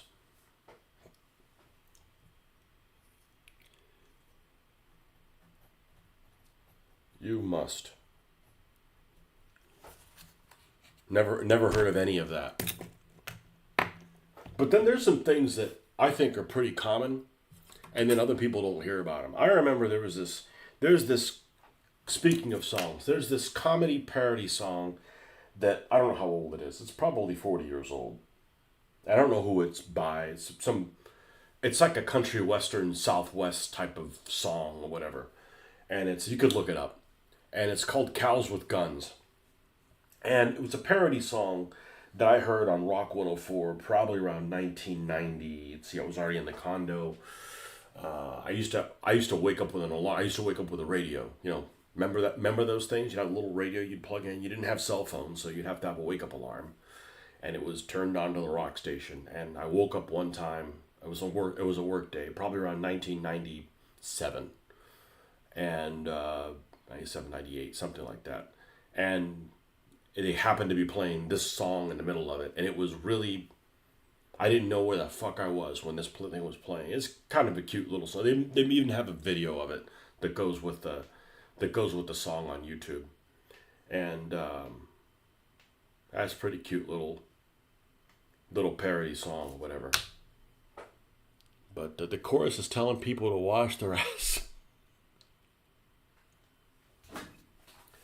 You know, if you stay home all day long and you don't go anywhere and you don't sweat, but you go number 2, you need to shower that day. You need to keep that thing washed at all times, you know? It's a good idea. It's good for morale.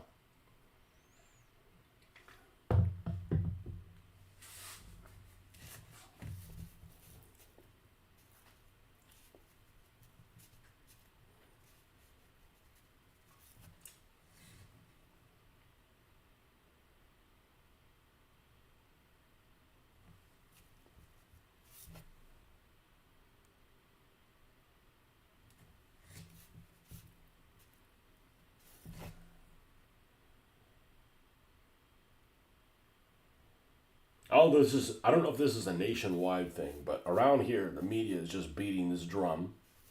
And it's difficult because the media's got to come find me, because I don't go looking for stuff.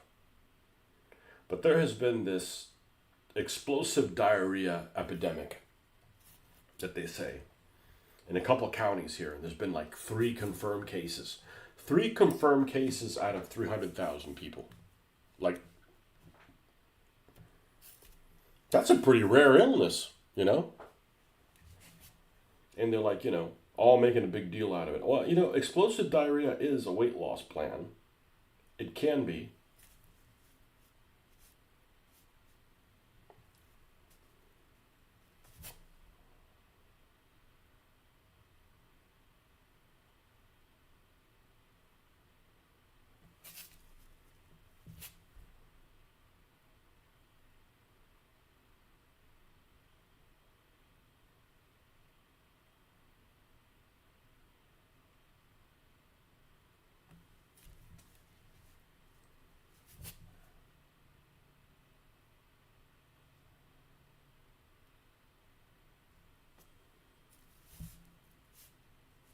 I think the problem is just there's a lot of people that just don't wash their hands. There's a lot of people that don't wash their hands. Just wash your fucking hands, man.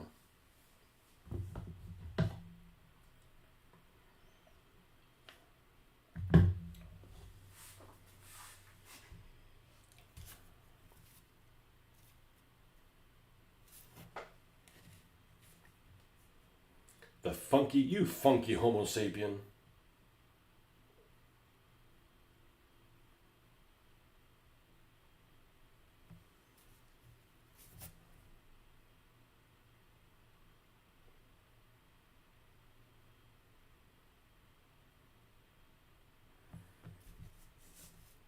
Yeah, I'll have to go through that list today and see what other vehicles I have already. I don't really want to go out and buy more vehicles. But I probably have 5 or 6 other vehicles that have a driver in them. I just don't remember that they have a driver in them. You know.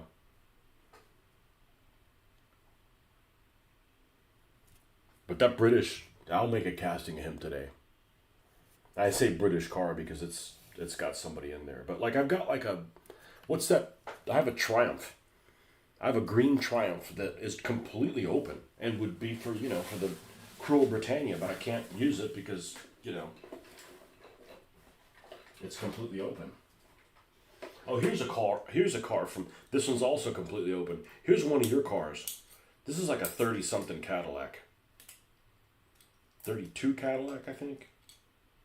35 Cadillac. This would be.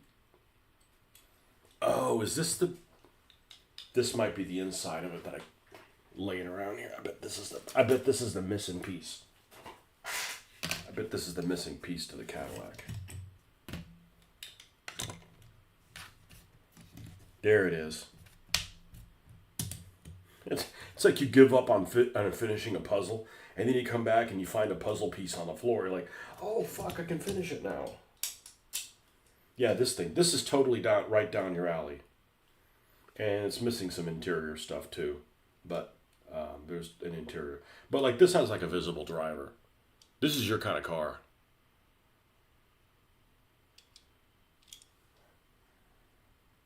This looks like something you could modify for that. What's that? Wacky Racers or whatever? The Laugh Olympics Wacky Racers or whatever the hell it's called. Yeah, this is Hot Wheels 1981 Malaysia, 1935 Cadillac.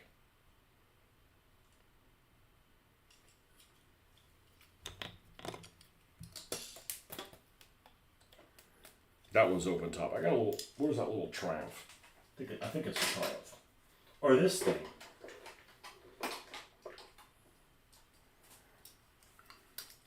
This nerd burglar vehicle. Okay, it's completely open top. Like I need to put somebody in there, and I need to put somebody in there who looks like a fucking nerd. So maybe he's got like a Harry Potter hat or some shit like that. He's dressed in a robe like Harry Potter.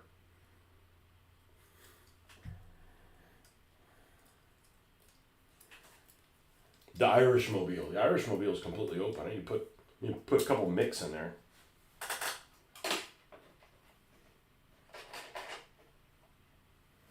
This Jeep.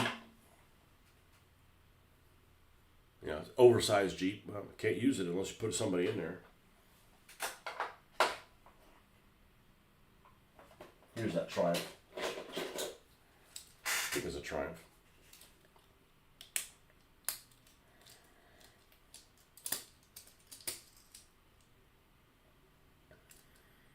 Yeah. Nothing wrong with this guy. Good little car. That's why I picked it up.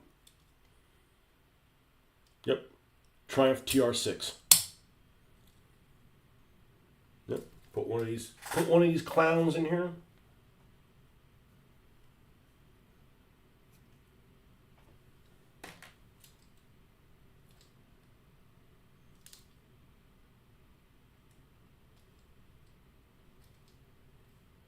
Yeah.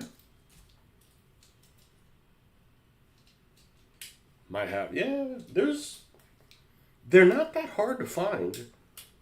I mean, there's harder things to find. Thank you. There's harder things to find. This thing. All the Dune dudes. Like, there's nothing wrong with this vehicle, except it's open top. I don't have any fucking drivers in there.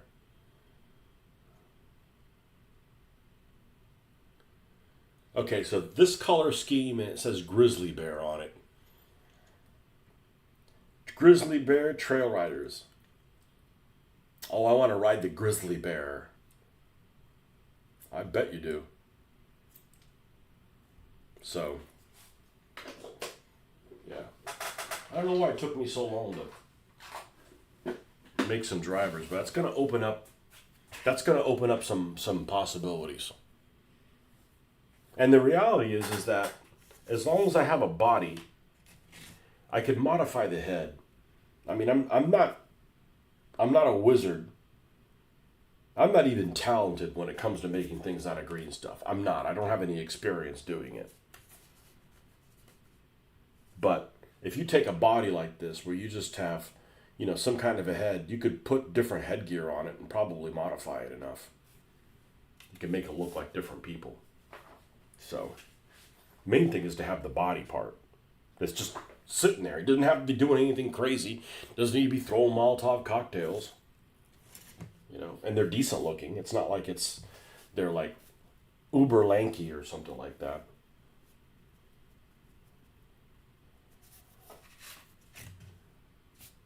Anyhow, I'm excited about that.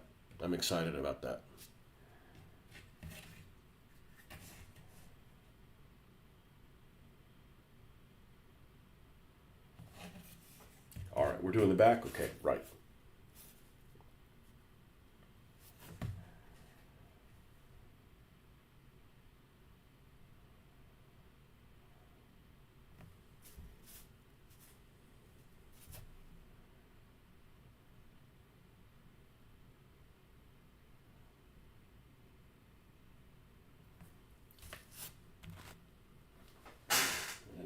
And they got my juices flowing here.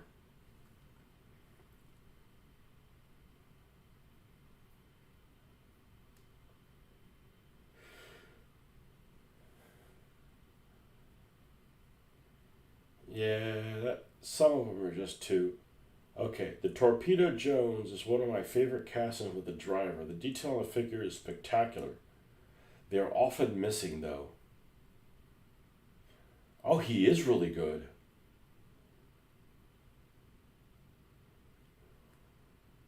He has a bufanda. What do you call that thing? Um,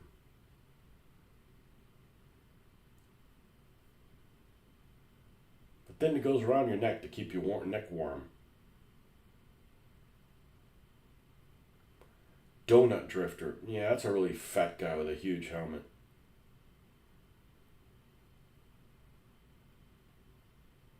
Monoposto. Yeah, I have a couple of those. Yeah, the guy that's the driver inside the hot chicken plate thing. I don't know that he's very useful. He's pretty thin.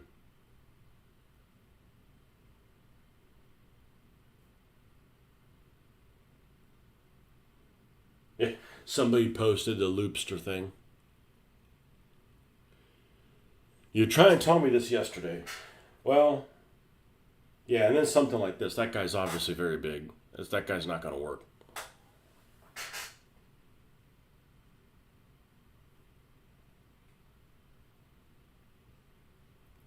Great, more reasons to buy more vehicles. Well, this is a good reason. What's this? Hot Wheels HW Robots #1 track hammer. Okay. I need another shot of that thing. That,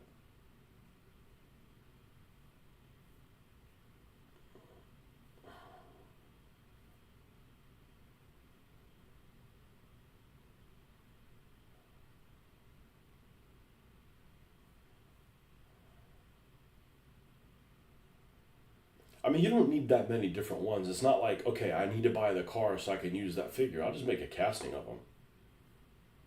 Okay, I want to see what this thing looks like.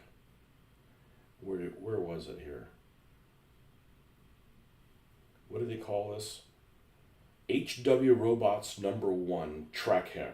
Okay, so Hot Wheels track hammer. Hot Wheels track hammer. Okay, images.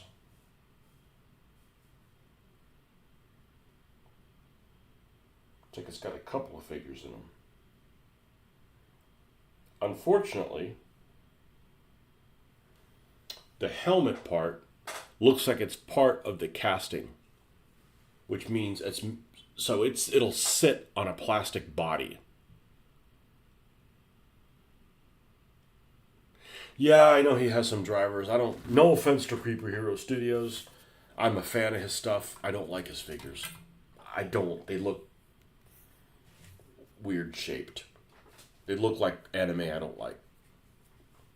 It's not his fault. He doesn't design them. You know. I like all his stuff except the drivers. I'm a big fan of his stuff. Just, hey, I can't like everything by somebody. Just like there's some people I'm sure that like what I do and they go, yeah, I don't like the way you do X. Okay, that's fine.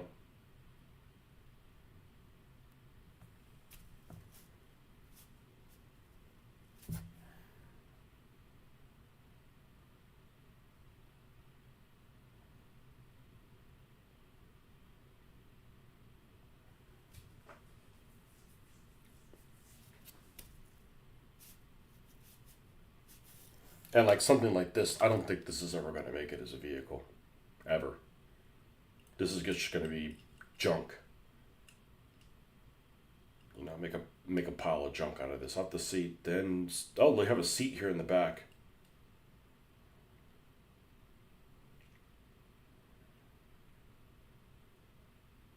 Yeah. Because I like those figures that I got from that guy, but he's not around anymore. And his company, just his family's not going to continue his business. So I'm like, well, that dried up. And his figures weren't amazing, but they worked.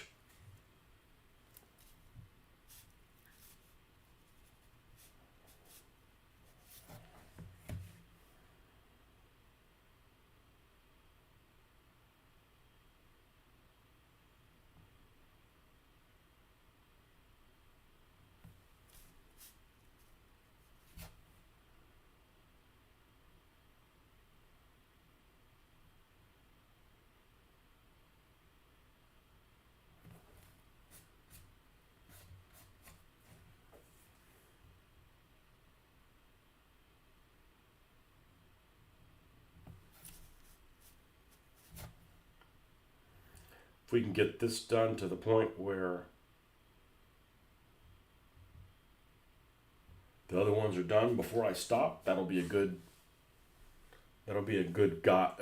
stopping point. I still have to bring the roof up more.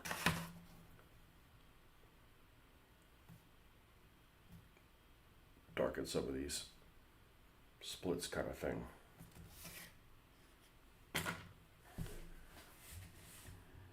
You got to make it darker because when we end up dry brushing with the Hoffman brushes lightly, we want to make sure that this still stands out.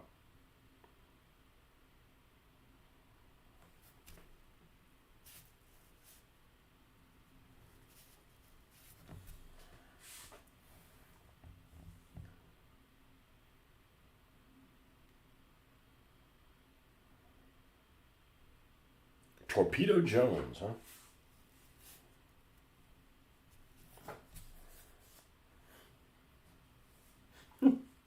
He's Dr. Pedo to you, pal. You call him Dr. Pedo.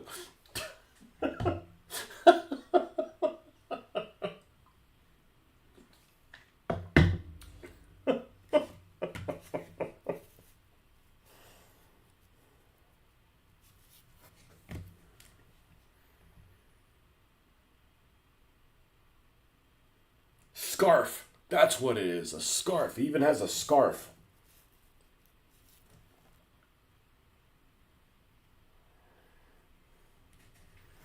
Torpedo Jones. He's Dr. Pedo to you, pal.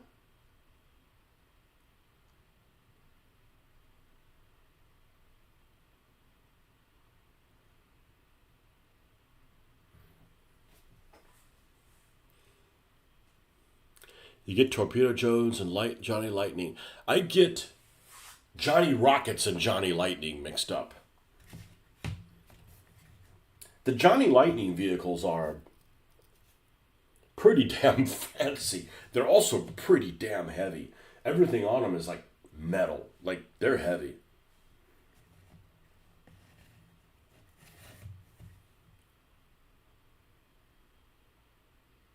And a lot of those are available at Hobby Lobby. I didn't say they were affordable, but they have some die-cast things. They're under $10, but they're over five zone. And that's some pretty quality vehicles.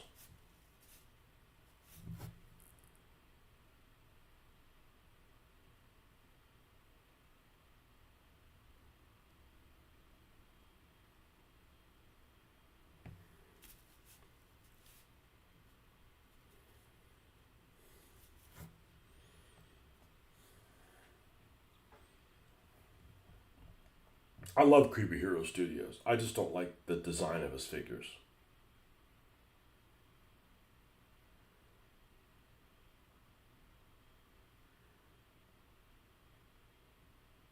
Sorry. Maybe I'm the exception, I don't. Now, those ones from the cobblestone ones, those are stellar. I don't know how they fit in vehicles, but on the internet, they look stellar. Like, that's right down that's what I'm looking for.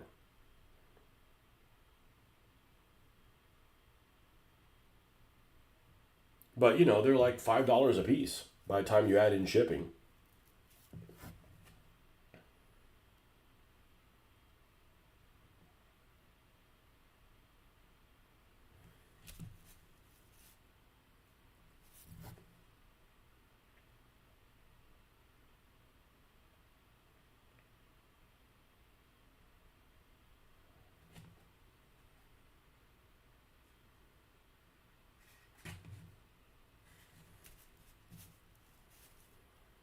And I'm not saying that I wouldn't buy any, but I'm not tripping over myself to order them. Like I'm not inconveniencing myself to order. I'm waiting for them to just show up one day.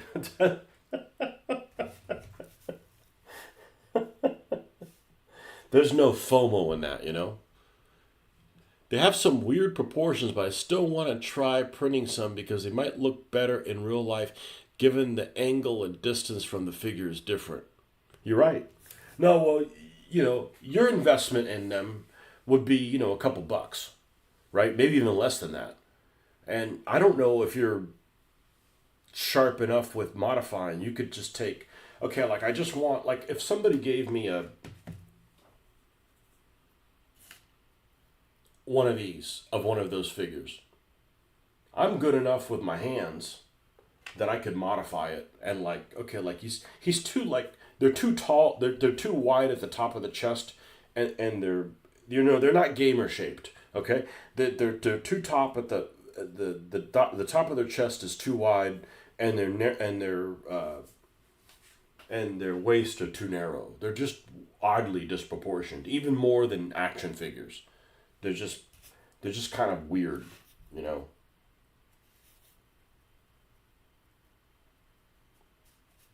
Even more than say like Mr. Incredible or something like that.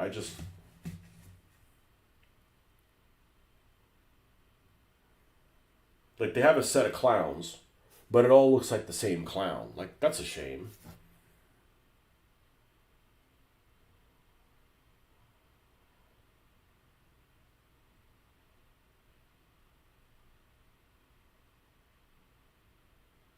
I've never sculpted a face, but I mean, like, if this body works, I'm like, all right, well, let's take one that sucks, okay, and then like, let's give him some clown hair. I don't know. I mean, maybe, you know, I could certainly paint it. Shit, I did Herb with the tie dye. Did you ever see Herb with the tie dye? My hippie Kaye had two figures in it. I've cannibalized one guy, and he's kind of roving. He moves to different vehicles. But Herb's always inside this thing. Let's get old Herb out here. This vehicle took longer to paint than this church is going to take. This took forever because I was doing it the old school way. And I realized I can't do it the old school way anymore. I won't get anything done. But Herb's in here. And Herb is a figure from, he's a redneck guy from Stan Johansson, who's the guy that passed away, and you can't get any more of his figures. But he's a superb figure. I probably should cast him. I don't know that I'm good enough to do that. I'd have to fuck up his paint. I don't know that I want to do that. See if we can get a close enough shot on him.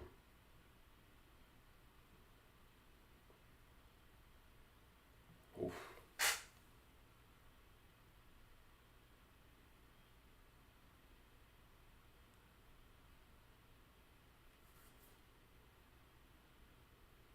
Herb is my first attempt at doing tie-dye. I had no idea how to do tie-dye because he's got a bandana and I wanted the tie-dye to be bandana. He's a fucking hippie, okay?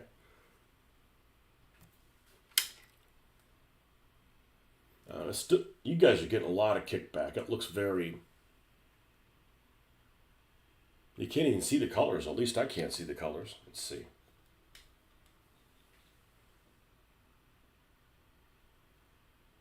There, that's better. See how it's too shiny? It's kicking too much of the white light back at you. So if you turn it like that, now you can see what it looks like.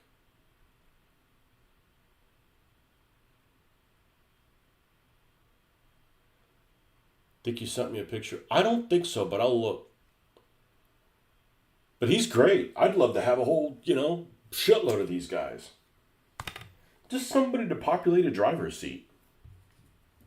He's loose. So, like, we're going to put his, and he even has striped fucking pants on. I should take a picture of him like this. He's a great I love painting figures. I'm not anti-painting figures. Well, you guys know that.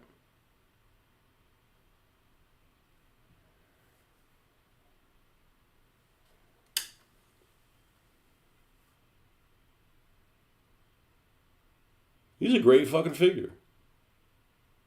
And his castings aren't great, but this one is. This is as good as a cobblestone. I mean, this guy's stellar. And I'm just talking about the casting. And I'm happy with how he turned out, too. I mean, that's part of it as well. What if we put this clown in here? It's not really a clown, but... This is going to go in first. And then this goes in on the outside, okay? And we put this.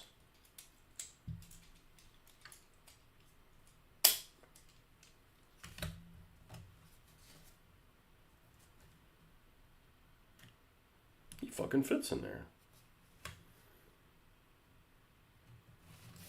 And he looks superb.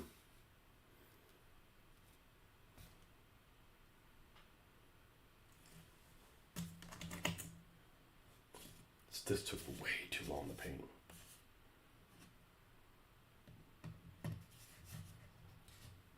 But I mean, it looks great, but there's quicker ways of painting it now. Very hippie. Yep. Well, that's why it's hippie-ki-yay.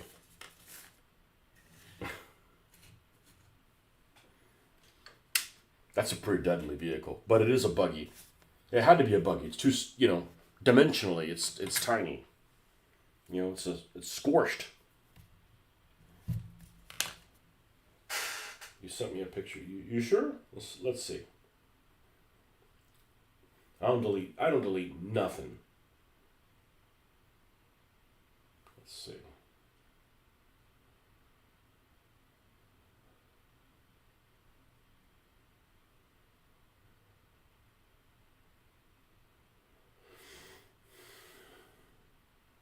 Okay, this church looks like ass, unpainted. Relatively. That's good.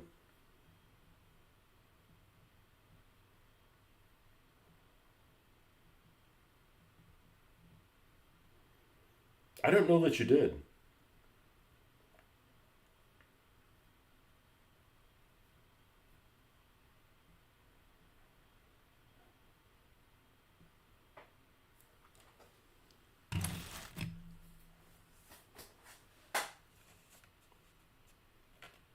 But many of these have potential. Honestly, this one is the best one.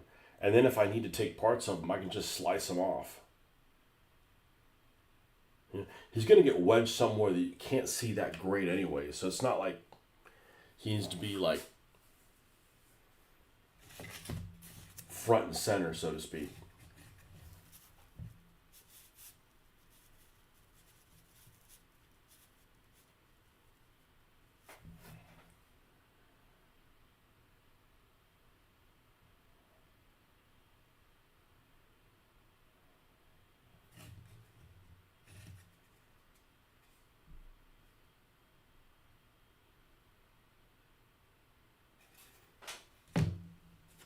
I think that's good to go.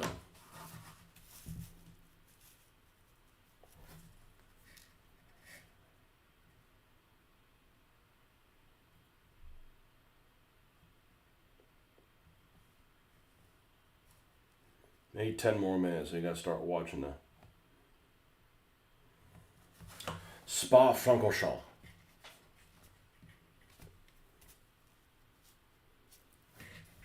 That I recognized immediately from my Grand Prix 2 days. I believe Grand Prix 2 was the game we played. We might have played the first one as well.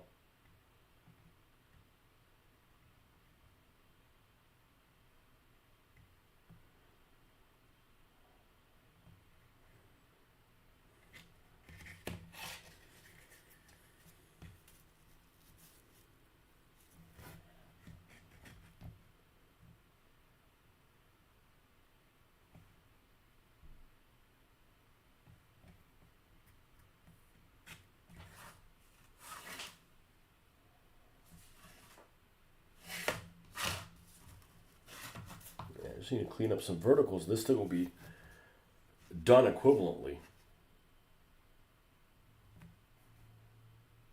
In other words, everything will be at the same stage, and then we can move together as a group to the next thing.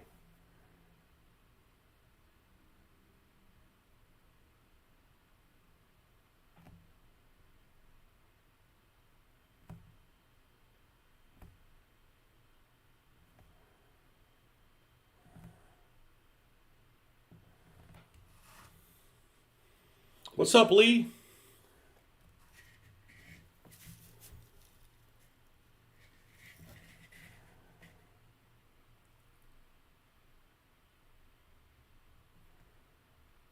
Need to find out when the World Cup is and then go out shopping during that time. Not that the World Cup is big here in the United States, but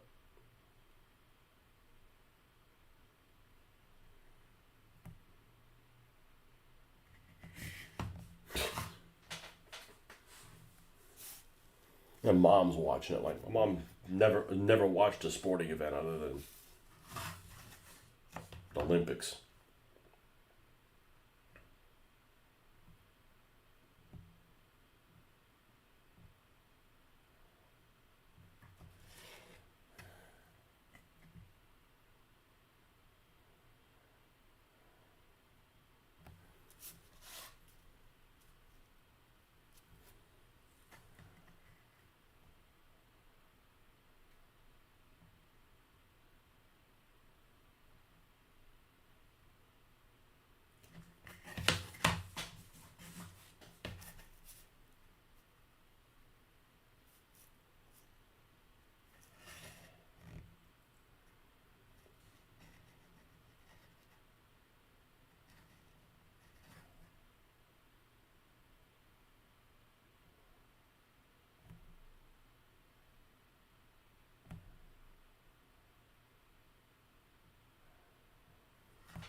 And I think next weekend I'm not going to be able to.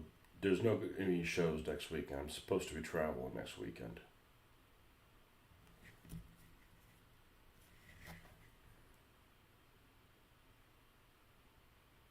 Supposed to be traveling to Central Standard Time. Nothing standard about Central Time, but that means the race next week it'll be even an hour earlier, so it could be like really early. Well, I mean, what's the earliest it could be? 6 a.m. I'd still watch it. 6 a.m. Shit, I wake up at 5 every morning, so you have more fun watching videos about the World Cup tourist. Haven't seen a single second of any of the games. It's a boring game. I'm sorry. It's not like I'm picking on football.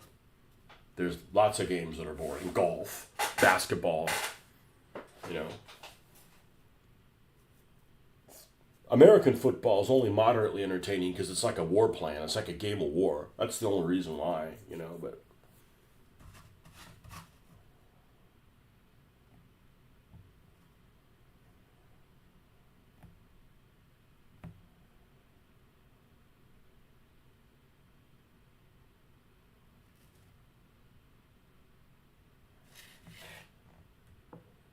I generally don't. I don't like watching sports unless it's something I can participate in. So there was if you're playing something like you want to watch American football, play an American football game. Like you get to participate.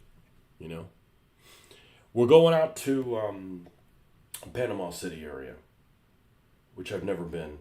So the wife is going on a work trip. That's kind of where their home office is, and the daughter and I will go on Friday and go. So she's going over there and renting a car and staying there, and then that's what the plan is. If it changes, well, and then after work on Friday we'll drive over there. I've never been to that part of Florida ever. Supposedly it's really nice. It's also very hoity-toity, which I'm not a huge fan of. I don't want to slum it either. How about somewhere in the middle where most of us are? What state? No, still Florida. We're going into the panhandlers. We're going to get out of the penis-shaped part and going on to what would it be? The panty liner part. I don't know. Your wandering days are over.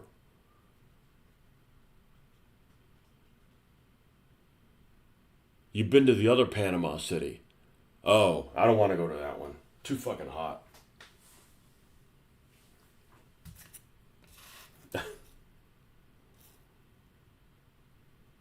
I have been to Honduras, but not farther south than that. And honestly, don't have any interest in going. I mean, it'd be cool to go to Tierra del Fuego, but I'm not going to South America. It's just too far away. It's like going to Europe with like none of the history.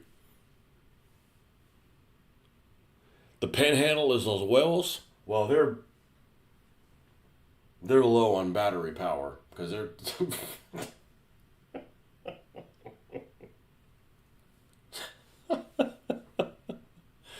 This thing is working on a new project. I got a heat wave in the UK. Well, the problem is you guys haven't invented air conditioning yet. I don't know how the hell you guys put up with it. There's no way. I mean, I could. But yet you have heaters. F the heater. F the heater. I hate the heater. Even in places that it's cold. Nope. Yesterday was like one of those 110-degree days. It wasn't that hot because I was in and out of air conditioning at different stores. But like on Friday, it got up to 150. It was hot. I was outside for, bits of time.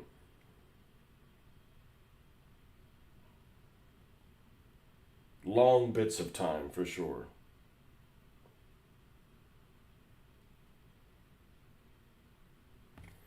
But you go to these people, they're on these racetracks. It's like 110 degrees outside or over 100, and they're all packed into this. And I'm like, man, who would want to go through that? You rode a guided missile frigate through the canal. Which one? It's a guided missile frigate. That's an FFG. O.H. Perry? That'd be my guess. Knox? Those are probably the two most common. Charles F. Adams? Or is that a DDG? I don't know. I'm not up on my modern stuff, but I know enough to get myself in trouble.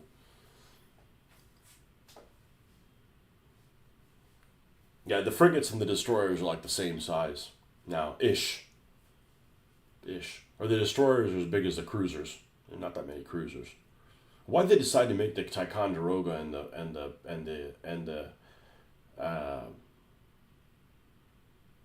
the DDG look so similar? What's the DDG called? It's named after frickin' I can't remember. Arleigh Burke. Yeah, Arleigh Burke and the Ticonderoga are the same, similar look. FFG 37. You made me look it up, damn it. 37. I'm gonna go with Knox. Knoxes are really ugly. FFG 37. Nope, it's an OH Perry. I've been on an OH Perry. Didn't serve on one. That's OH Perry's decent looking ship, you know. I think they're all decommissioned, aren't they? That's when you know you're old.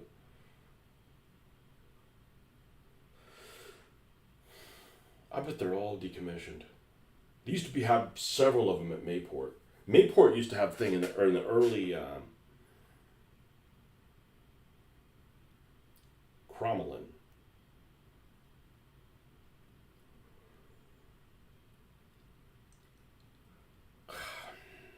Are they decommissioned? If not, they're probably on their way out. Oh, what we got here? Crap.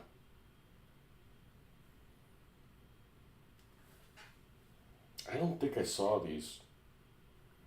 Okay, these look pretty good, but you're gonna have to chop them off at the. You're gonna have to do some surgery to them. That's a good generic shape. I mean, that would work for just about everybody.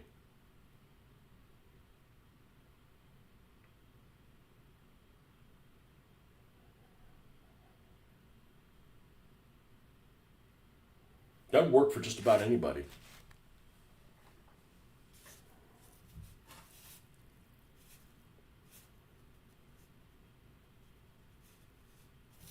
Technically, what is the farthest south I've been? I think Honduras is farther south than any island I would have been on. I haven't been to that many different places. And it's not for lack of trying. It's just, I just can't get off fucking work, man. Let's see. St. Lucia? St. Lucia's probably the lowest I've gone. Yep, St. Lucia.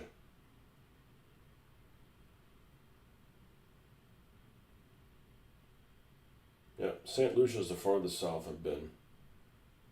And I'm fine not going farther south than that. I got no. I'm a northern hemisphere person. I mean, I can go to Australia, but man, gotta do that when I'm retired. I think the problem with going to Australia, I'd be disappointed how American it is. You know, like even Britain. Britain didn't feel like that foreign of a place. You know.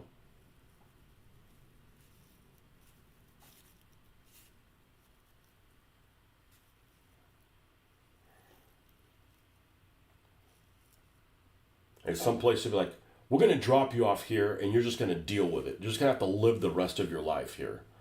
I'm like, yeah, it would suck in the summertime, but I'm like, all right, I could get along with that, you know?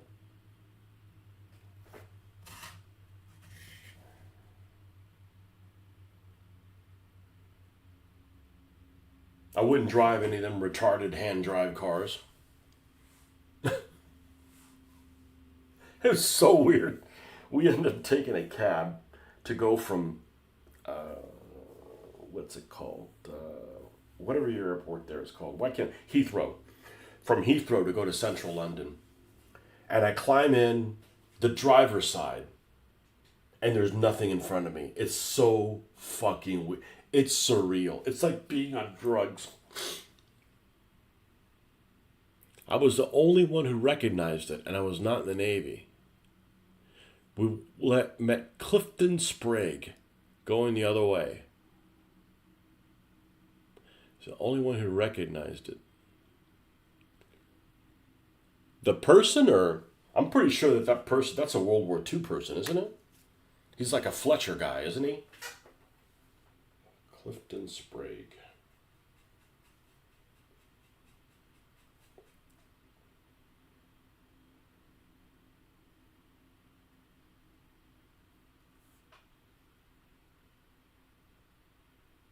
Must have been a ship, because he died in 55.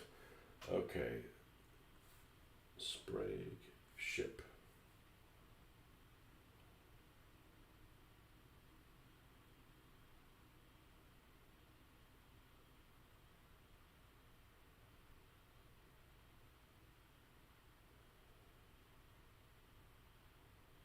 Yeah, it was an O.H. Perry as well.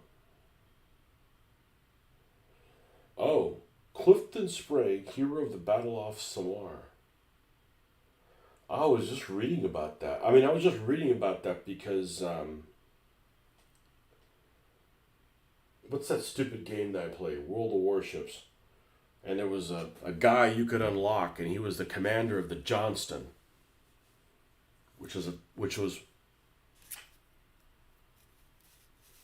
one of the destroyers. I think there was more than one. One of the destroyers. I want to say there was 3 ships that were sunk this way, that were sunk in when Kurita came down and attacked the light carriers, and then he got run off. But the commander of the Johnston was one of the Samar guys. Yeah, so I guess he was. I have a feel. Well, this guy obviously did not go down with a ship if he died in 55. It would sink really slowly.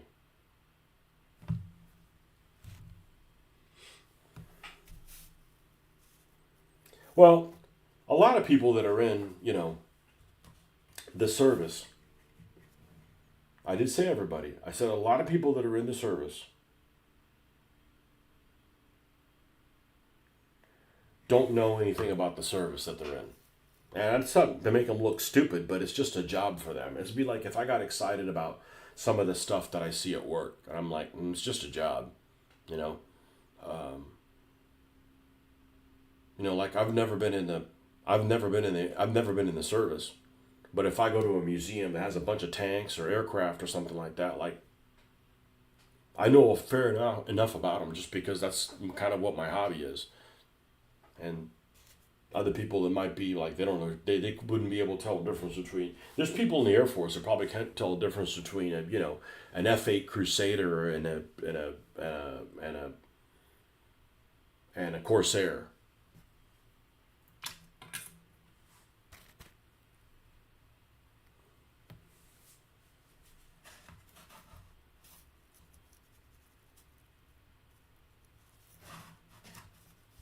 Just a job to them, and that's fine. I mean.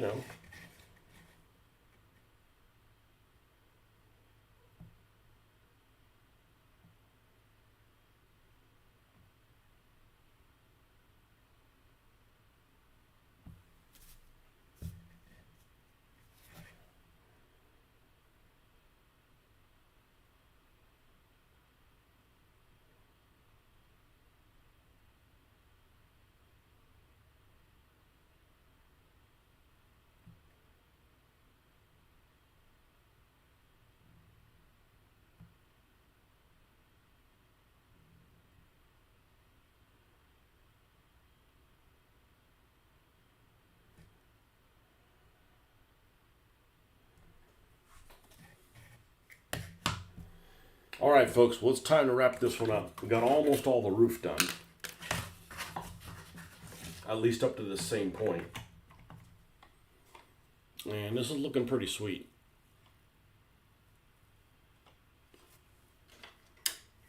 I don't know that I'm going to make it any whiter, meaning the finish on the building. I don't think that I am.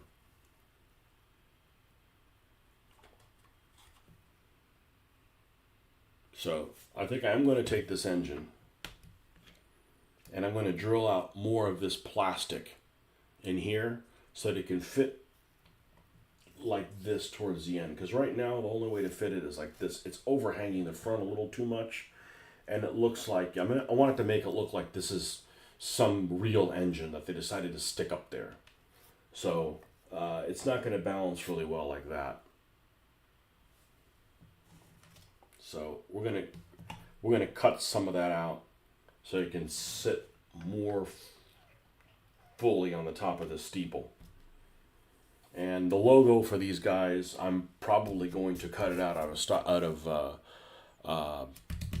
cardboard, so I can move it in different places and see when I like it. You know, right now the obvious place to paint it is here, but it may not work if I did that, and then I'd have to redo that whole thing. So I don't want to do that. So, and it wouldn't hurt for it to be sticking out a little bit. You know, not really thick, just super thin.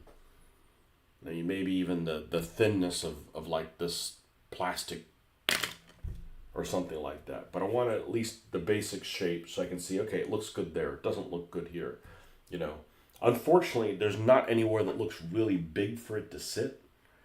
So it actually may be something that I may put over the front of the steeple here, because I'd like for it to be at least about so big.